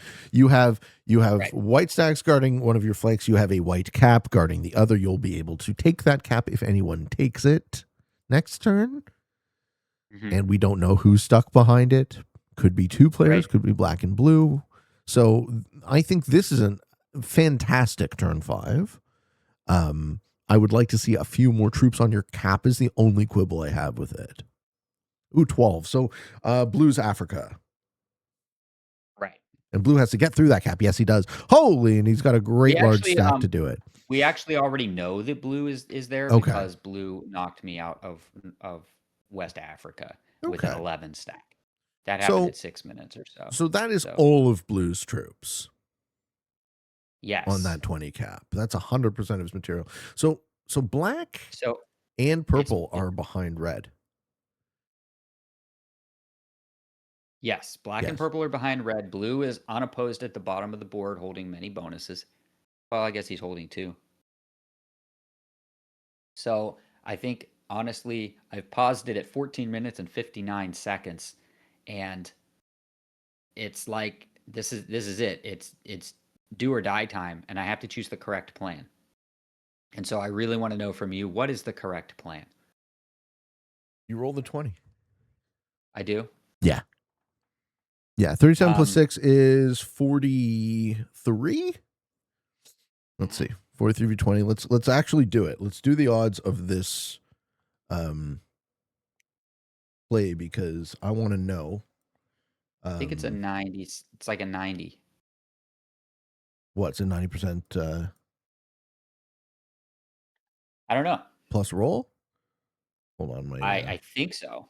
computer's I'm going guessing. nuts. I am not looking it up. I'm My guessing computer's going completely nuts. based on. Okay, so if we put all of our troops on that 6, capital conquest, balance splits, rolling capital, 43v25. How did you get 25 on it? Oh no, we went forward at some point. Drat. Yeah, it's 20, 43 v right? 20 is what it would be. Okay. Are you putting a set in as well? Yes, I am. So So I also wish to point out to you that blue has 5 cards. Yeah, I'm aware of that. It's okay. So it's a 90% roll. Here's what I think happens here if you roll that cap. I think you have enough troops to break into blue's Africa. As I said, that's all of his troops. Blue has only one direction to go. You. Mm-hmm. Okay. So if this is kind of your only good chance to ruin his game before Yeah. he starts ruining yours. Yeah, and that's why the thumbnail is now or never. Good. Okay. So I think in my world, I take a 90% shot at this. Okay. And I hope to get, all we need is just a couple extra troops, 1, 2, 3, to actually break the Africa. And then green will be, or blue will be crippled. He'll put a set in, it'll be the 10 trade. Maybe he gets the cap back, but you'll still have a 5 to fort to it. I think you win that play, but there is So risk associated with it. right. And so I had been playing so risky and taking those 90% rolls. I have 2 videos on my channel, which, by the way, if you're watching this, go sub to my channel. What's wrong with you? That's right. So, Oh I no, have 2 Red! videos No! Oh my on them. God! How can you do this to Red? Oh, what are you doing? Oh my God! Why? That's really good for blue. Why did you do that? So I am trying to reposition. I'm Yeah. not attacking red. I'm going through red to help him attack the people behind him. Oh no, he's not going to like that at all. Well, here's the thing. You know how you're always talking about how, like, oh, if this guy breaks me, my capital reciprocates breaks on him, and then we both lose, and it's mutually assured destruction. Oh yeah. Oh yeah. Oh And my then God. and then Oh. unfathomably to me, you seem to conclude that that means no one will be destroyed. And yet every time I see you try that, everybody gets destroyed. And you're like, yeah, you mutually assured that. Mm. He hits you anyway. Your cap reciprocates, and then some. You win, but at great cost. And I think this is the similar situation, where it's like I'm gonna break red. If he's a good player, he'll notice that I did not break Italy. I did not break Dinaric Alps. So what am I trying to do? Okay, so And then it I turns don't out want. he's just not I good. don't like any of this. Okay, I don't like this line of thinking. Oh man. Yeah, Okay. it's bad. This is snoobery. What you're doing is snoobery. Listen, the idea of I have a 53 cap. You could do nothing. You could chip it white, let blue be strong. Red isn't pressuring you, and he has positional problems. Red has black Right. and blue. Or purple and black behind him, I'm guessing. Yes, he does it purple and black. We know black is in France, and we know that purple is up top. You have blue behind you. Your Yes, I do. war winning. Okay, so we take a snapshot of this moment in the game. You have the best position in terms of generation. Right. You have one opponent behind you, and you have one opponent acting as a buffer zone against the other 2 opponents. That opponent has 2 players behind him, right? So, Yes. the best thing you can do is win your war with blue and control 2/3 of the board. So how do you do that? The worst thing you actually did, kind of like, arguably you did the worst of all possible choices. You could just make a neutral play where you take, an easy chip, take a card, cap stack, and then hope to deal with blue on a later turn. Hope blue fucks up. But I think antagonizing red, or even risking antagonizing red here, is far and away the worst possible decision for you, because he has been enabling you. Right. He's been allowing you to get stronger than he is. He has bigger problems. Did he fort all of his stuff off cap after you broke him? Or was that the response? Did. Yeah, he was that pissed did. off at you. And I empathize with this choice he made. He didn't see what you did as trying to help him fight anybody. He saw. How do I know beforehand if that's the case? I thought because we had such good borders with each other and we're so friendly with each other that he was a better player and could understand that I was simply passing through one time. And then you cost him 2 turns worth of generation of that bonus to get what for yourself? How did I cost him 2 turns? 1 turn. Well, okay, so you break a +5, but you also hit 4 territories of him that he has to hit back. That's 9 troops that he has to get back. In the best world, what advantage are you getting from that? A +3 that you now have troops in? You're creating a front with purple that you didn't Yeah. need to create. I hate this. Sorry, man. I just hate everything about So this. okay. Yeah. All right. Well, my thoughts anyway Yeah. stem from the idea that blue does not have to fight me because it appears that I am next to blue with my 6 and my 20, but I'm actually I'm up in the upper right. I'm in Russia. Like the 6 is like, my fingertip, right? Like my Yes. heart and torso are up in the 8 and the 7. Yes. So I am thinking that blue goes up into the 6 and then turns left. He doesn't turn right and go. And even if he does, if he tries to take Orient, that's fine by me. Um, I don't think so. I am trying to get an expansion slot that does not. To be honest, the reason I didn't attack blue is Hmm. I'm thinking a 90% roll is exactly the type of thing I lose. And even if I won it, even if I want, like, there is a 10% chance I end up with 0 troops. But what is the chance I end up with 3 or 6 or something like that and can't continue? And then he trades in for the 5, and he's got Spain. I don't think he has all of Spain, but he's got, those 3 territories, Yeah. Yeah. plus the cap back there, I think, and West Africa. And suddenly I'm facing a 15, a 20 stack, and now I'm at war with somebody, and I cannot get into that capital twice. If I lose So that roll, he I takes it back, believe, and that's it. I'm sure, never getting in there again I believe because I don't differently than have it. you about blue. I believe What's you're that? already at war and you Okay, don't know it. that's Right? true. I think Uh, so as well. yeah, I think blue is coming at you positionally in an inevitable way, um, and taking your last best chance to deal with him, um, which was a 90% roll. I'll take that a lot. I'll take Mhm. that a lot of the time because if in your worst case scenario you fail the roll, okay, how many troops have you taken from him? A lot. How many troops does he generate? Like 12 plus the set. So the Right. most he'll have is 30 troops on the board. You're still twice the Hmm. size. Um, is he going to go whole Yeah, hog but on I'll you? never get that cap back. So that was my fear. I mean, I think I realized that that's a mistake. I should have just taken my chances. I should have Yeah. taken the risk, as it is called, Yeah. instead of trying to help red. I think the other thing that kind of tipped the balance in my calculation, and I think I do this a lot, is realizing that if red did turn on me, red is busy. Red's already fighting 2 guys. If he turns on me, I can get help from purple and black. They don't even have to Mm. consciously do it. They're just going to be attacking red. So therefore, red cannot fight me and him at the same time. And that was kind of the idea, is that somebody over there will be my ally, even if it isn't the guy I thought it would be. So I don't know. Am I wrong about that? Should I not fight a guy who's already at war with 2 people? Uh, You think okay. I guess if I'm playing to win, I think what you're saying is if I'm playing to win, I got to fight the guy who has no enemies, not the guy who has 2.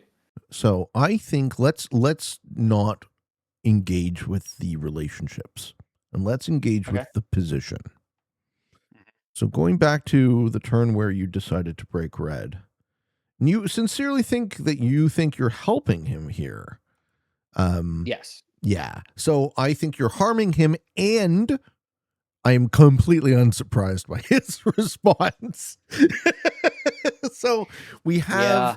if we look at the board positionally, we have blues. I'm just going to draw it out for everybody so they can understand. We have blues position behind a capital. There's a second cap in there, probably with no troops on it. We have purple's terrible position because they capped in Iceland. Don't do this, folks. I don't know how many times I've tell you. It's probably not a good idea. We have black's position. I don't know where black cap, maybe London, who got effed over by purple. And we have red's position, which is way larger than it should be right now, thanks to his savvy, successful negotiation with Phoenix. Red is being allowed to hold 3 bonuses, and he's using it to stave off 2 players. Let him. Don't help him. Don't harm him. Let him fight his war, and you fight yours, and you win yours. And when you win yours with half the board, sir. That's how I All see right. this playing out. So I shouldn't have chickened out, right? I should have just taken the roll. Even if it's we an all 89% do. chance or We 90%. all get squirrely. when Right. it's not a perfect Right. thing. Yeah, I don't know. Okay. That's is there Um, is there more to the story of this game? Where do we go from here? well, at at the moment, so what time? What time are you at? 17 minutes or something? Well, let's go to 17 minutes. Well, Okay, that so was when red hit me back. oh yeah. It's purple's turn at 17:20, and Okay. then we actually see black flag, and then he's eliminated. Purple takes him out. So then we know that we have this 38 off of capital, and so red somehow immediately loses his capital because he Purple's on sent all three that caps. into me. What's that? Purple, yeah, purple goes to three caps. I see it. Oh Yeah, boy. and this is kind of what I was. This is that other half of my thought was that Hmm. this would happen. Is sure, red, come on at me, but now you lost your capital, and we're cool with purple because I'm fighting red with you, and so I end up with this. At 20 minutes, I take my turn, and I would have thought, and I don't know. I guess you never know what a bad player is going to do. Even let's suppose I did antagonize red, Hmm. okay? And we can agree that we're not surprised by his response. But can we also agree that it's a bad response? That he No, I like shouldn't how have Red's playing done? this. I would play like Red is playing. I would make sure you lost too. Ah, makes If sense. you did to me what you did to Red, I would do what so far mostly what Red is doing. Red does not care anymore about Purple. He says, "I was dealing with Purple. You stopped me from being able to deal with that. Now we lose." Okay. So at 21 minutes, I 20. mean, Let's we, see. okay, Red made his choice, I What happened? guess. Did he sue you? He must. No, I No? just Who beat he, him. It just, Oh, he took his cap uh, back. I see. Oh, you just kill him. Great. Great. yeah, because I mean, purple took half of him out. Purple Yeah. knocked out Yeah, like yeah, yeah. 20 of his troops, and now I just take what's left and the You're in draw big trouble. because I have two guys, right? Well, not just two, but positionally, right? You're in the middle. They both have I'm in the middle, really right? good pockets. Um, hmm. Okay, I'm actually super interested to see how you play it from here Okay, because this is a very fragile situation. Um, right. I definitely don't keep Alps. Do you keep Alps? You do try to keep Alps. Okay. Yeah, I did feel Ooh. like, Ooh. Okay, so both of your yeah, opponents you have nowhere to think go you but should. into you. Who's purples? Both your opponents have Right, nowhere to go but into you. right. But Blue's being cool with you for some reason. He doesn't realize how weak you are. And Purple's a noob, we guess, because they Captain Yes, Iceland. Okay. yes, yes, and he's slow, so Sure. we assume that. Um, I'm trying to get blue to help me No. attack purple. No. Blue sits and chills on his amazing capital and lets the Right. two of you fight. Yeah. So 2350 is an interesting moment. Blue finally decides to come out of his hole, Just take a look around. and then what's that? Just to take a look around. Um, I would like to think so, but I did notice that when he comes off of Istanbul, he is locking up his 25 capital. So he Mhm. comes across the board with his 52, and he hits my 24 cap, and I lose 28 troops.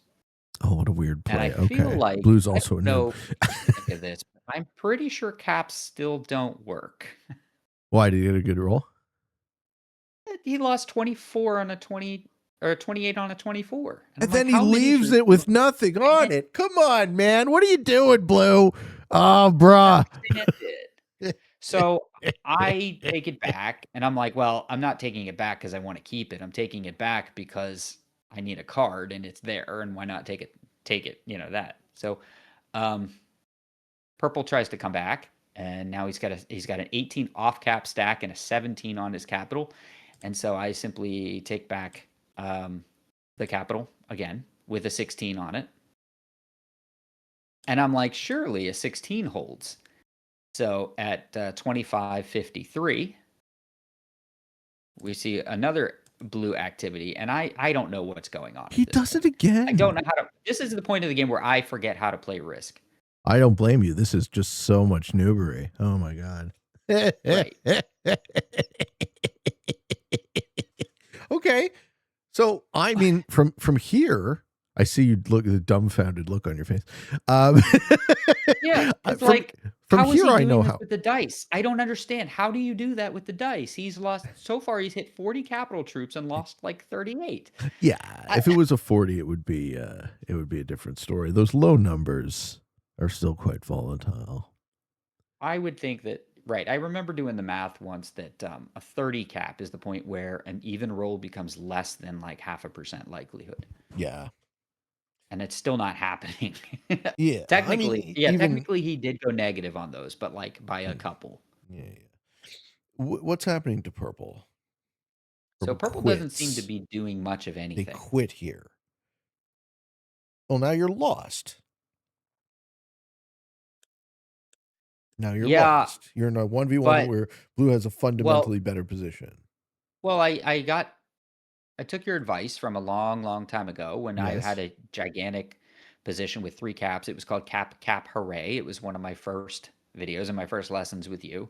Yes. And you said that the problem was I had this guy behind me, and 2 guys on the outside, and I was deleting the border between the two Yes. on my turn. And then he had no choice but to hit me back, and I'd hit him back, and then it was tough, and I almost won but didn't. I got second place just barely. Um, because I just barely couldn't break the card block.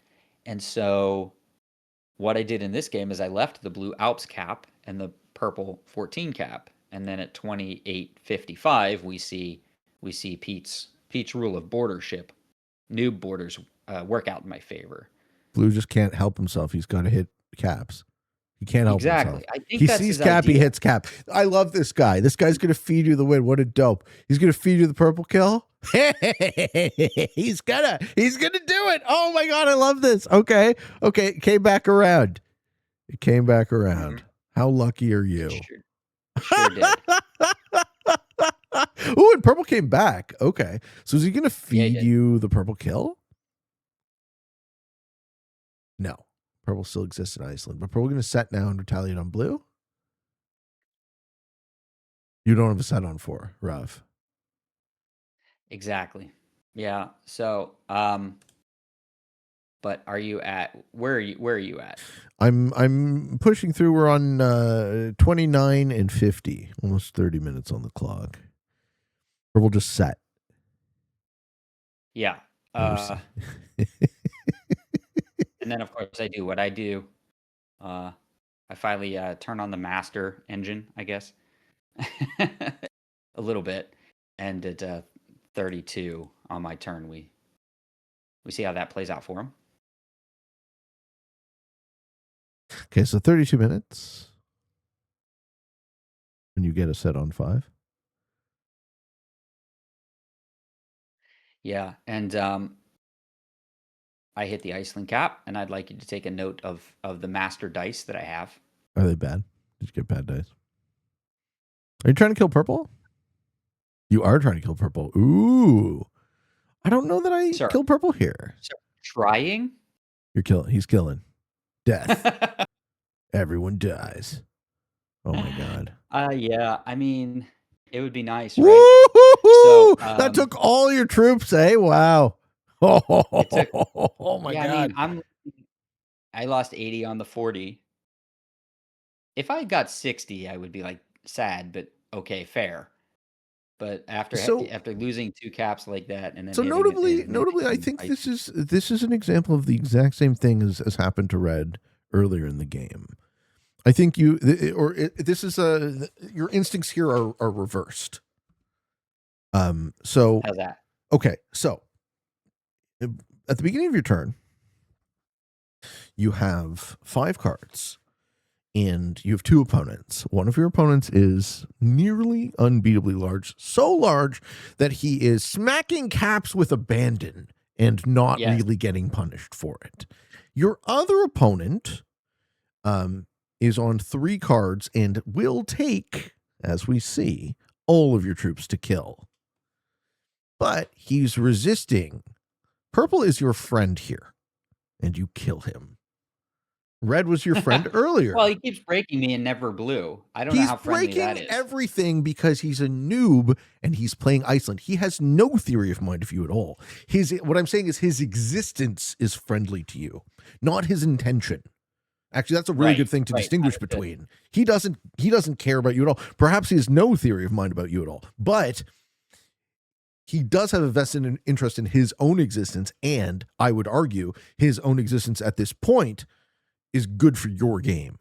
So you killing him here and hoping to beat someone who's way larger than you in a 1v1 will only work because I'm sure you win this game because blue's so terrible, right? So you kill purple and you eventually grind down blue? I actually forget how do you lose? Let me just give you the good one. Let me give you the goods. Go to 3850. 3850.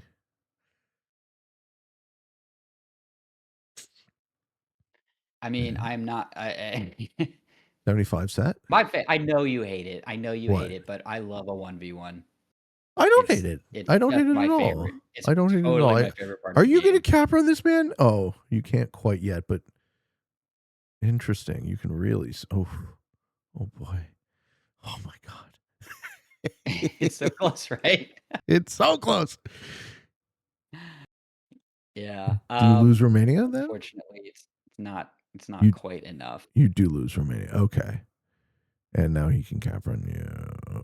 Yeah, 41-0 is the answer. But once again, I believe I'm hitting the cap at the bottom, and the man his dice are just so hot. Yeah, they just cannot. They cannot stand. I can't do anything about it. No. He's hitting 24s. He's hitting 20 caps. He's hitting 15 caps, and they just don't matter. It's all just gravy. But he took a. I think if you want to encapsulate the 1v1 against blue, you can just look at 40 minutes and 0 seconds, and then watch that, and that's kind of just tells the whole tale. I mean, yeah, I don't know how he does it, but yeah. 50 on a 24, he loses 25 troops. So I give up. Do you see the lesson that I'm trying to impart from this game? I absolutely do. I would summarize it as this. I would say that taken the role. There are two. Well, no, sure, but why? And the why is, sometimes you have a relationship with your opponents that depends on how you both mutually feel about each other. And sometimes you have a relationship with your opponents that is simply positional. And at every point in this game, once we figured out who was where, it seems like we would have ended up, or we could have, maybe it's better to say, we could have ended up in a better spot if we worked with the guy instead of attacking. Worked with the guy who we ended up attacking, regarding the purple kill and regarding the red breaks and eventual red kill. And I think those buffer zones that existed, the purple buffer zone against blue in the end game and the red buffer zone, allowing you only to have a front with blue in kind of the mid game, were the, those were the decision points that I think I want you to unlearn those instincts. I want you to, because what you're doing is you're moving from, your beginning stages in Risk to now you have a very advanced theory of mind of your opponents. But look at all these noobs. 2 intermediates, 3 beginners. Yeah. Yeah. Right. No, all they're doing is I cap corner and I hit shit out of corner. So don't be in the way. It's literally that simple. And we tend to overcomplicate it because we want to think about this in our own terms. And sometimes that's good for you. And sometimes that, like in this case, that, your thought was, well, Red should think I'm helping him. And Red absolutely did not think that. As you saw immediately. He disagreed with your take. Which is awful. I mean, I don't It's okay. What do you Yeah, mean?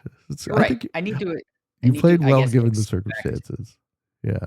I think I do need to do a better job of expecting people to take things poorly or not understand the negotiated kind of uh, board position, or not understand those more complicated things of like reciprocation. You break me, I break you, or I get to do this to you and I know you don't like it, but you have to take it. You Yeah, have to yeah. let me Yes. do it to you Yes. anyway.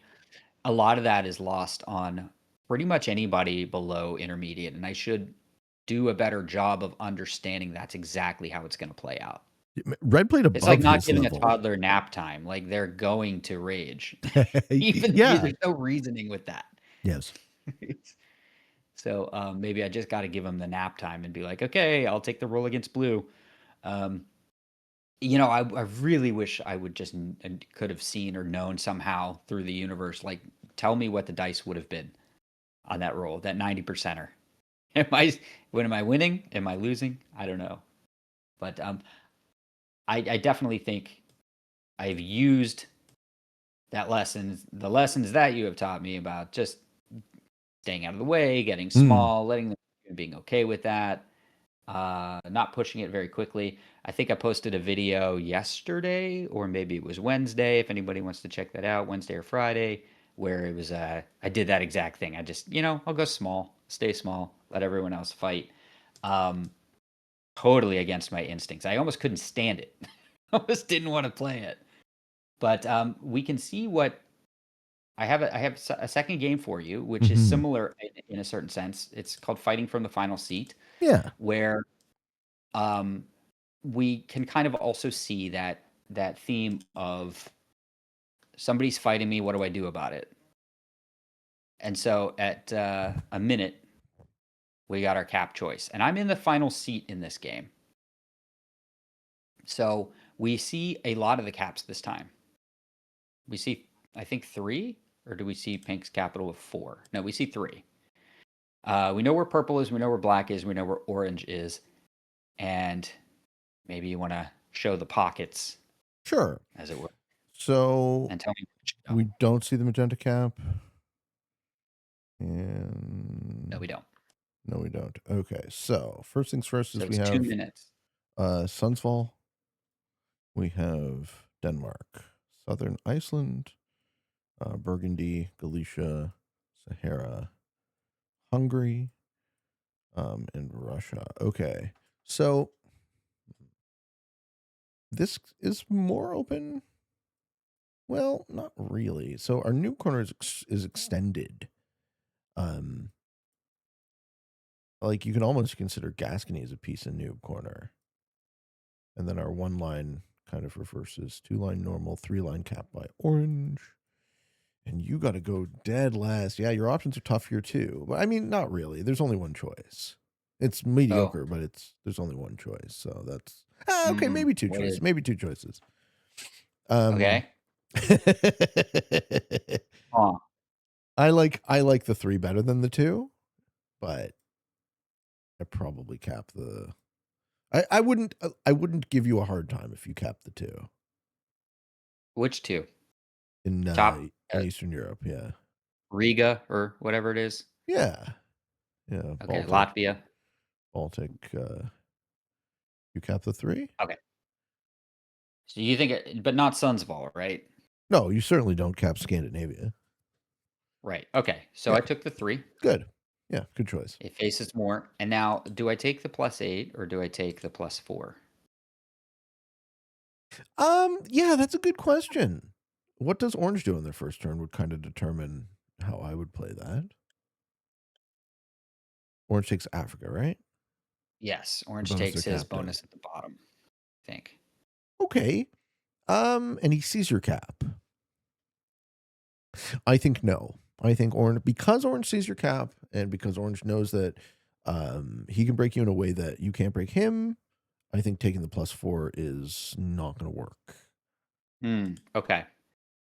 If he didn't see your cap, taking the +4 as a idea to use the troops to take the +8 would be a fine Yeah, choice. that And that's the idea.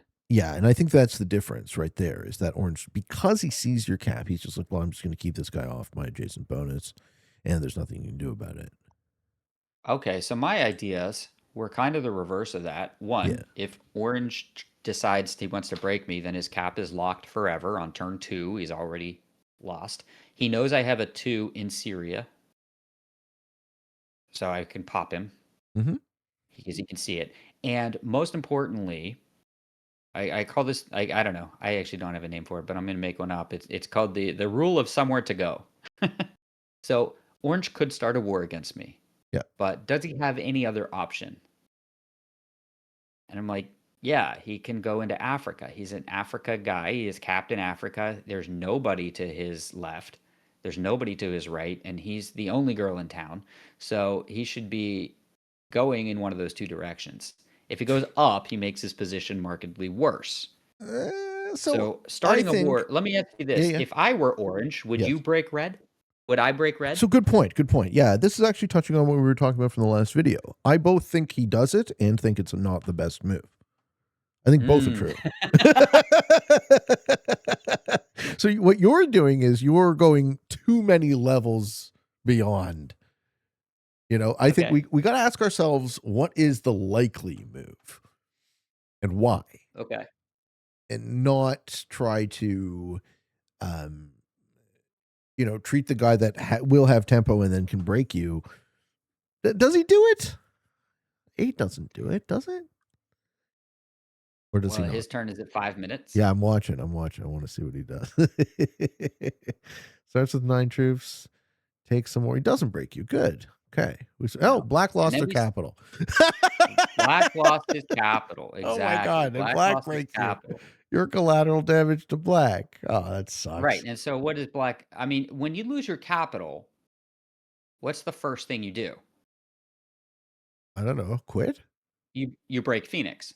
That's unfortunate for Phoenix. Like what? Why? Why? Yeah, he doesn't care about you. He's already lost this game. Yeah, you just got unlucky, man. That's all.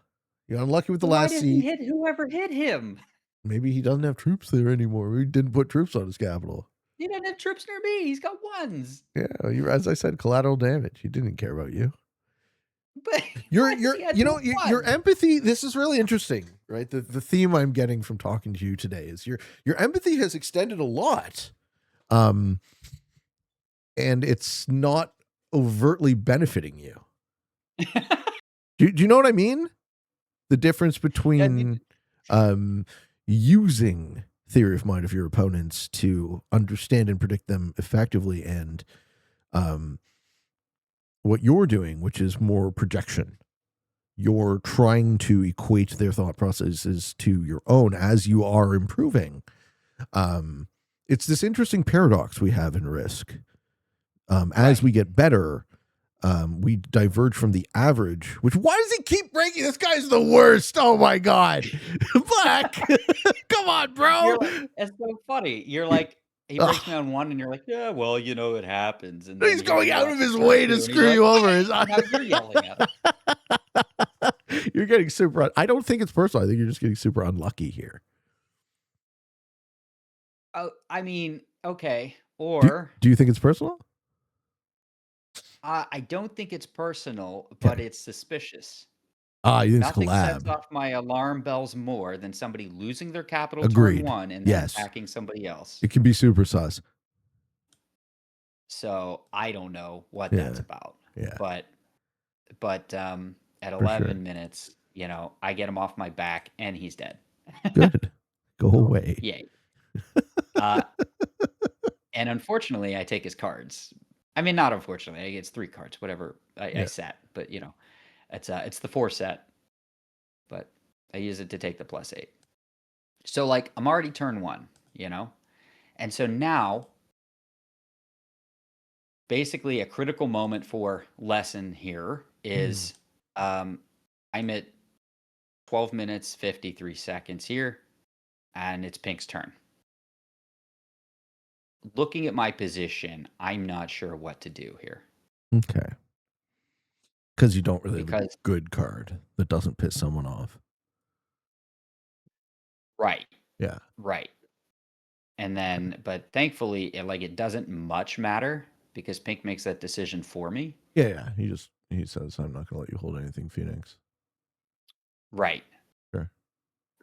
And it's kind of weird. So now I do have cards, but here's my thought. Here's my problem. Mm-hmm. If I fight pink, I am so weak to anybody else. I have an 8 next to a 13 cap because I spent all those resources on black, which made me wonder if whether pink and black were on the team. Mm-hmm. So what do I do? Like, do I fight pink? Do I just cap stack and pass? Because right now, it's looking like if I cap stack and pass, pink doesn't care. He'll kamikaze me for somebody else. Yeah, might be. Might be. You might be doomed. So Your best line of play is this game goes on a lot longer. So hitting pink did work because white is also huge.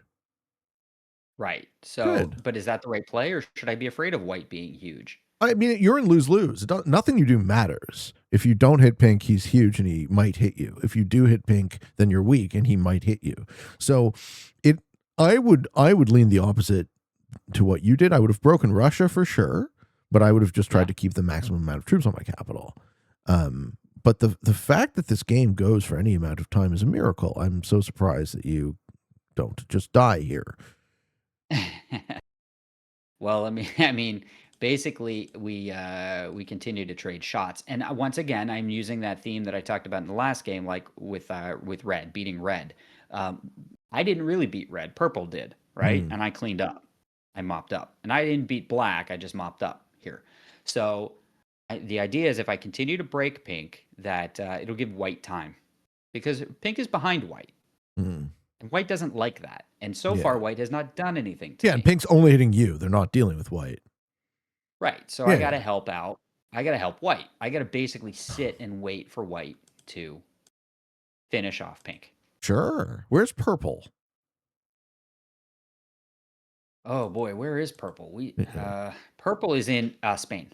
Yeah. We Okay. actually saw he spawned with like the entire bonus almost. Yeah. Okay. Okay. So I'm really surprised that this war. Okay. So good. Now Magenta is realizing that he needed to actually defend himself a little bit and can't just be aggro to one player without killing them immediately. This is Magenta's Right. problem. He should have actually tried to kill you, but he didn't. Right.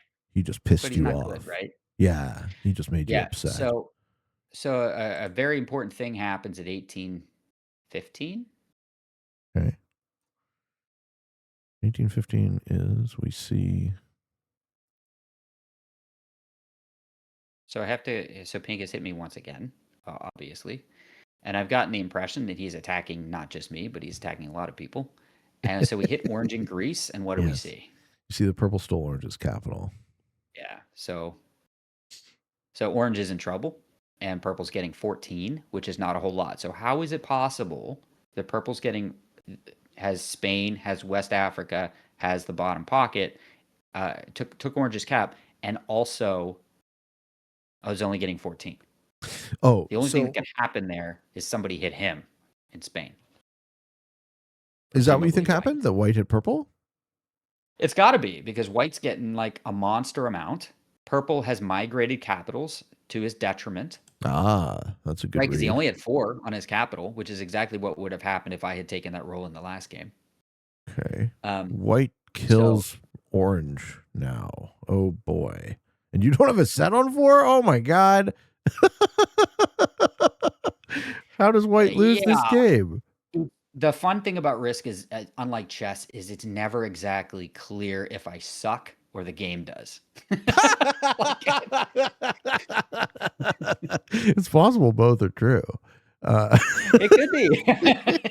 It probably is. It's fun. It Oh, look who probably else is. lost their capital. Our buddy Magenta.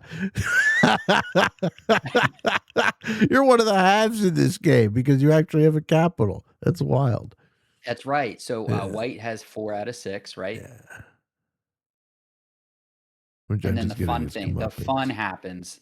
The fun happens at I think 2140. I don't know where you are now. Okay, we're moving to 2140. Well, if you're gonna do that, go 2118, I guess, to start. Sounds good. So, purple has a turn, and then they put on their cap. Good. So it's basically like we can count magenta out. You can almost arguably go for his kill here. Do you do that? Do you try to kill magenta here? Because that's how I play this turn. White Well, gets are it. you Too bad. White gets it. Bummer. Okay, fair enough. Yeah. Yep. Yeah. No worries. No worries. So yeah, so you're in a 3-player scenario where both of you guys are weak and you have to team on white to win. Right. Oh, white does not get it. Oh, Tee-hee. look at that. How lucky are you? Great.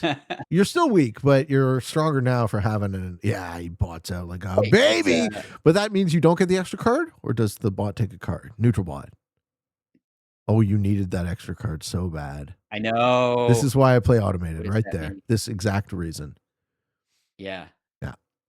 And Oh, then you I have baby. realized I have to bring the troops home. Yeah. But I try to take Orient here. No. No, I Well, think you. purple has. Remember that purple is white's enemy, right? Because white took purple. I'm sorry, you hit Purple's Orient? capital. You hit your friend? No! Oh my god, you need purple! What? Ah! No, oh my god. Okay. Phoenix, bro. What? He's doing it again! You really I are just doing it told again, though. him You not to need do this, that. man. You are going to so lose this game. How? Oh, please. What? Purple. Oh my god. Oh my god. White is so huge. Purple's got Right. stuff. That set doesn't go into you because he accepted it because he was like, well, I'm not willing to just lose, so I guess I'm going to let this guy steal my bonus. But you didn't hit white at fine. all. You didn't hit white at all. You only hit purple. You only hit the guy you need. Come on. Well, it's hard for me to tell because we keep saying that, white's super strong, but like, are we afraid of him? Yeah. He's got Are we 4 really afraid of him? capitals. I don't know. It's got Because half the board. he's been going nuts and he's been fighting a war, but now he's getting 52, right? Oh, boy. So, how do I get out of this then? If I attack purple, I can take second place and bail. But if white's getting 52, I have to hit white. At what point Can I did play white this for a win is the first question. started getting 52? At what point? I'm at 28 minutes or You're something. at 28 minutes. 27. Okay. So there's been some jockeying for position, and your cap is closed. Yes, it is. Now, does purple feel about you is the question. Probably not great because you stole his Orient. I think purple realizes, first of all, I think purple's a good player. And I think Yeah. purple realizes that if I'm to help, I need troops. Yeah. So I think he's okay with the steal because he's getting he can't fight white on his own, right? He's getting 5 and he's doing his best. I'm just not clear if I can play this for a win or if I need to take second place. Because we have my friend getting 5 and we have my enemy getting 50 something. So maybe I should be allies with the strong guy instead of the weak guy. I see what you mean. Know. I see what you mean. Do I risk getting 3rd if I attack white? I mean, it could just come down to how much you care about second. We're already entering kind of the long game stage where white's original size, if he isn't leveraging, this is I don't know what the right word is for this. I should come up. Ooh, okay, he's got the 5th capital. Does this mean purple dies? Yes, it does. Okay, purple's dying. So flip over to 5, right? Yeah. Okay, purple dies.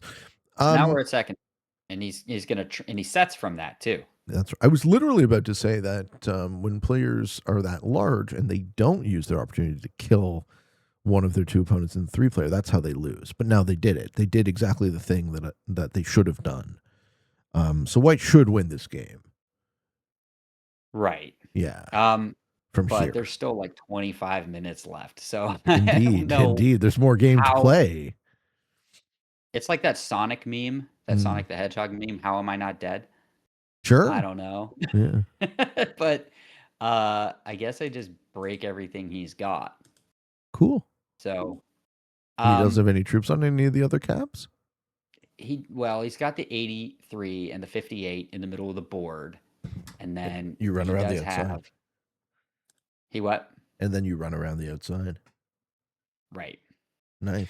So I think what happens here, if I recall, yeah, let me see if I can give you the canonical timestamp. If anybody wants to watch the exact 1v1, you can always find the links to these videos in the description of this video. That's right. So Pete is generous enough to redirect you to watch the full game and listen to my whole commentary. But about 42, go to 4240, Okay. and we'll see exactly what White's weakness is. If I were his coach, I have definitely some pointers for his tactical play, but the essence of it is that he continues to hit capitals, Mm, and he sure. believes that he has so many more troops than me, Yes. even though that troop lead has dwindled. And Yes. when you're hitting capitals, those troops aren't there anymore. Sure. Congratulations on your +2. You just lost, you know, That's 40 right. more troops than I did. That's right. You're equalizing the troop count and limiting your advantage. And the sets are 100. Yeah. So I in my rule is I only hit it capital if I have triple the troops, because the idea is if they have 50 on a capital and you hit it with a 100, what are you going to have left? A 10? 15? So then Yeah. your opponent You hits you want to be back and able you've hit a to 50 have enough to hold and it. they've hit a 15. That's right. So what I do is if I have triple, then I hit a 50, but I have 60 left. And now they have to, if they want it back, they have to hit a 60, which is more. So they'll get the worst dice, out of that overall. So that's why I only hit stuff if I can triple it. That way I know I have enough left over that is stronger than when it began. Um, so now I'm hitting a 14 cap and he hit a 50. So Right. um, it takes a little bit of time, but I think we kind of see how it gets sewn up around 46 minutes, and then it's just a matter of time. And with the sets being as large as they are, it's like the board stops mattering a little bit, but Oh, it's great that you were able to grind them out. right. You left all that Um, stuff in the middle locked, and he just keeps hitting capitals. yeah, I see what you mean. Yeah. yeah. He won't stop doing that, and then that's how he hits capitals, and all of a sudden, like 5 turns of holding the board is erased Mm-hmm. because you're getting We I'm getting start a 15. little card He gets a block cap. here. Very nice. Yay! Tactically proficient Phoenix. I Yay! The like it. chess player in me knows exactly where to put the pieces. I like it. Yeah, I like it a lot. So, I do end up winning this game, I believe. Good job. This guy. Yeah. Yeah, So my questions about Magenta was this awful to are, you. I believe I got away with something here because I got the black kill fed to me and I got the pink kill fed to me, Yeah. despite the fact that they were both attacking me. And then by that point, I had a guy who was very weak fighting a guy who was very strong. And thankfully, White just didn't know how to win. But reviewing all of that, how do I deal with these people when I'm so slowed down in the opening that I can't hold a bonus? And then the strong, like White could have just eliminated me whenever he felt like it Yeah. at any point, and he Yeah. chose not to do that. Um, Well, assuming that it was a choice for him. what do you mean? What else is there? So circumstances occurred in this game. You know, you end up in the last seat. You end up without a bonus turn 1, turn 2. Your opponent decided not to kill you.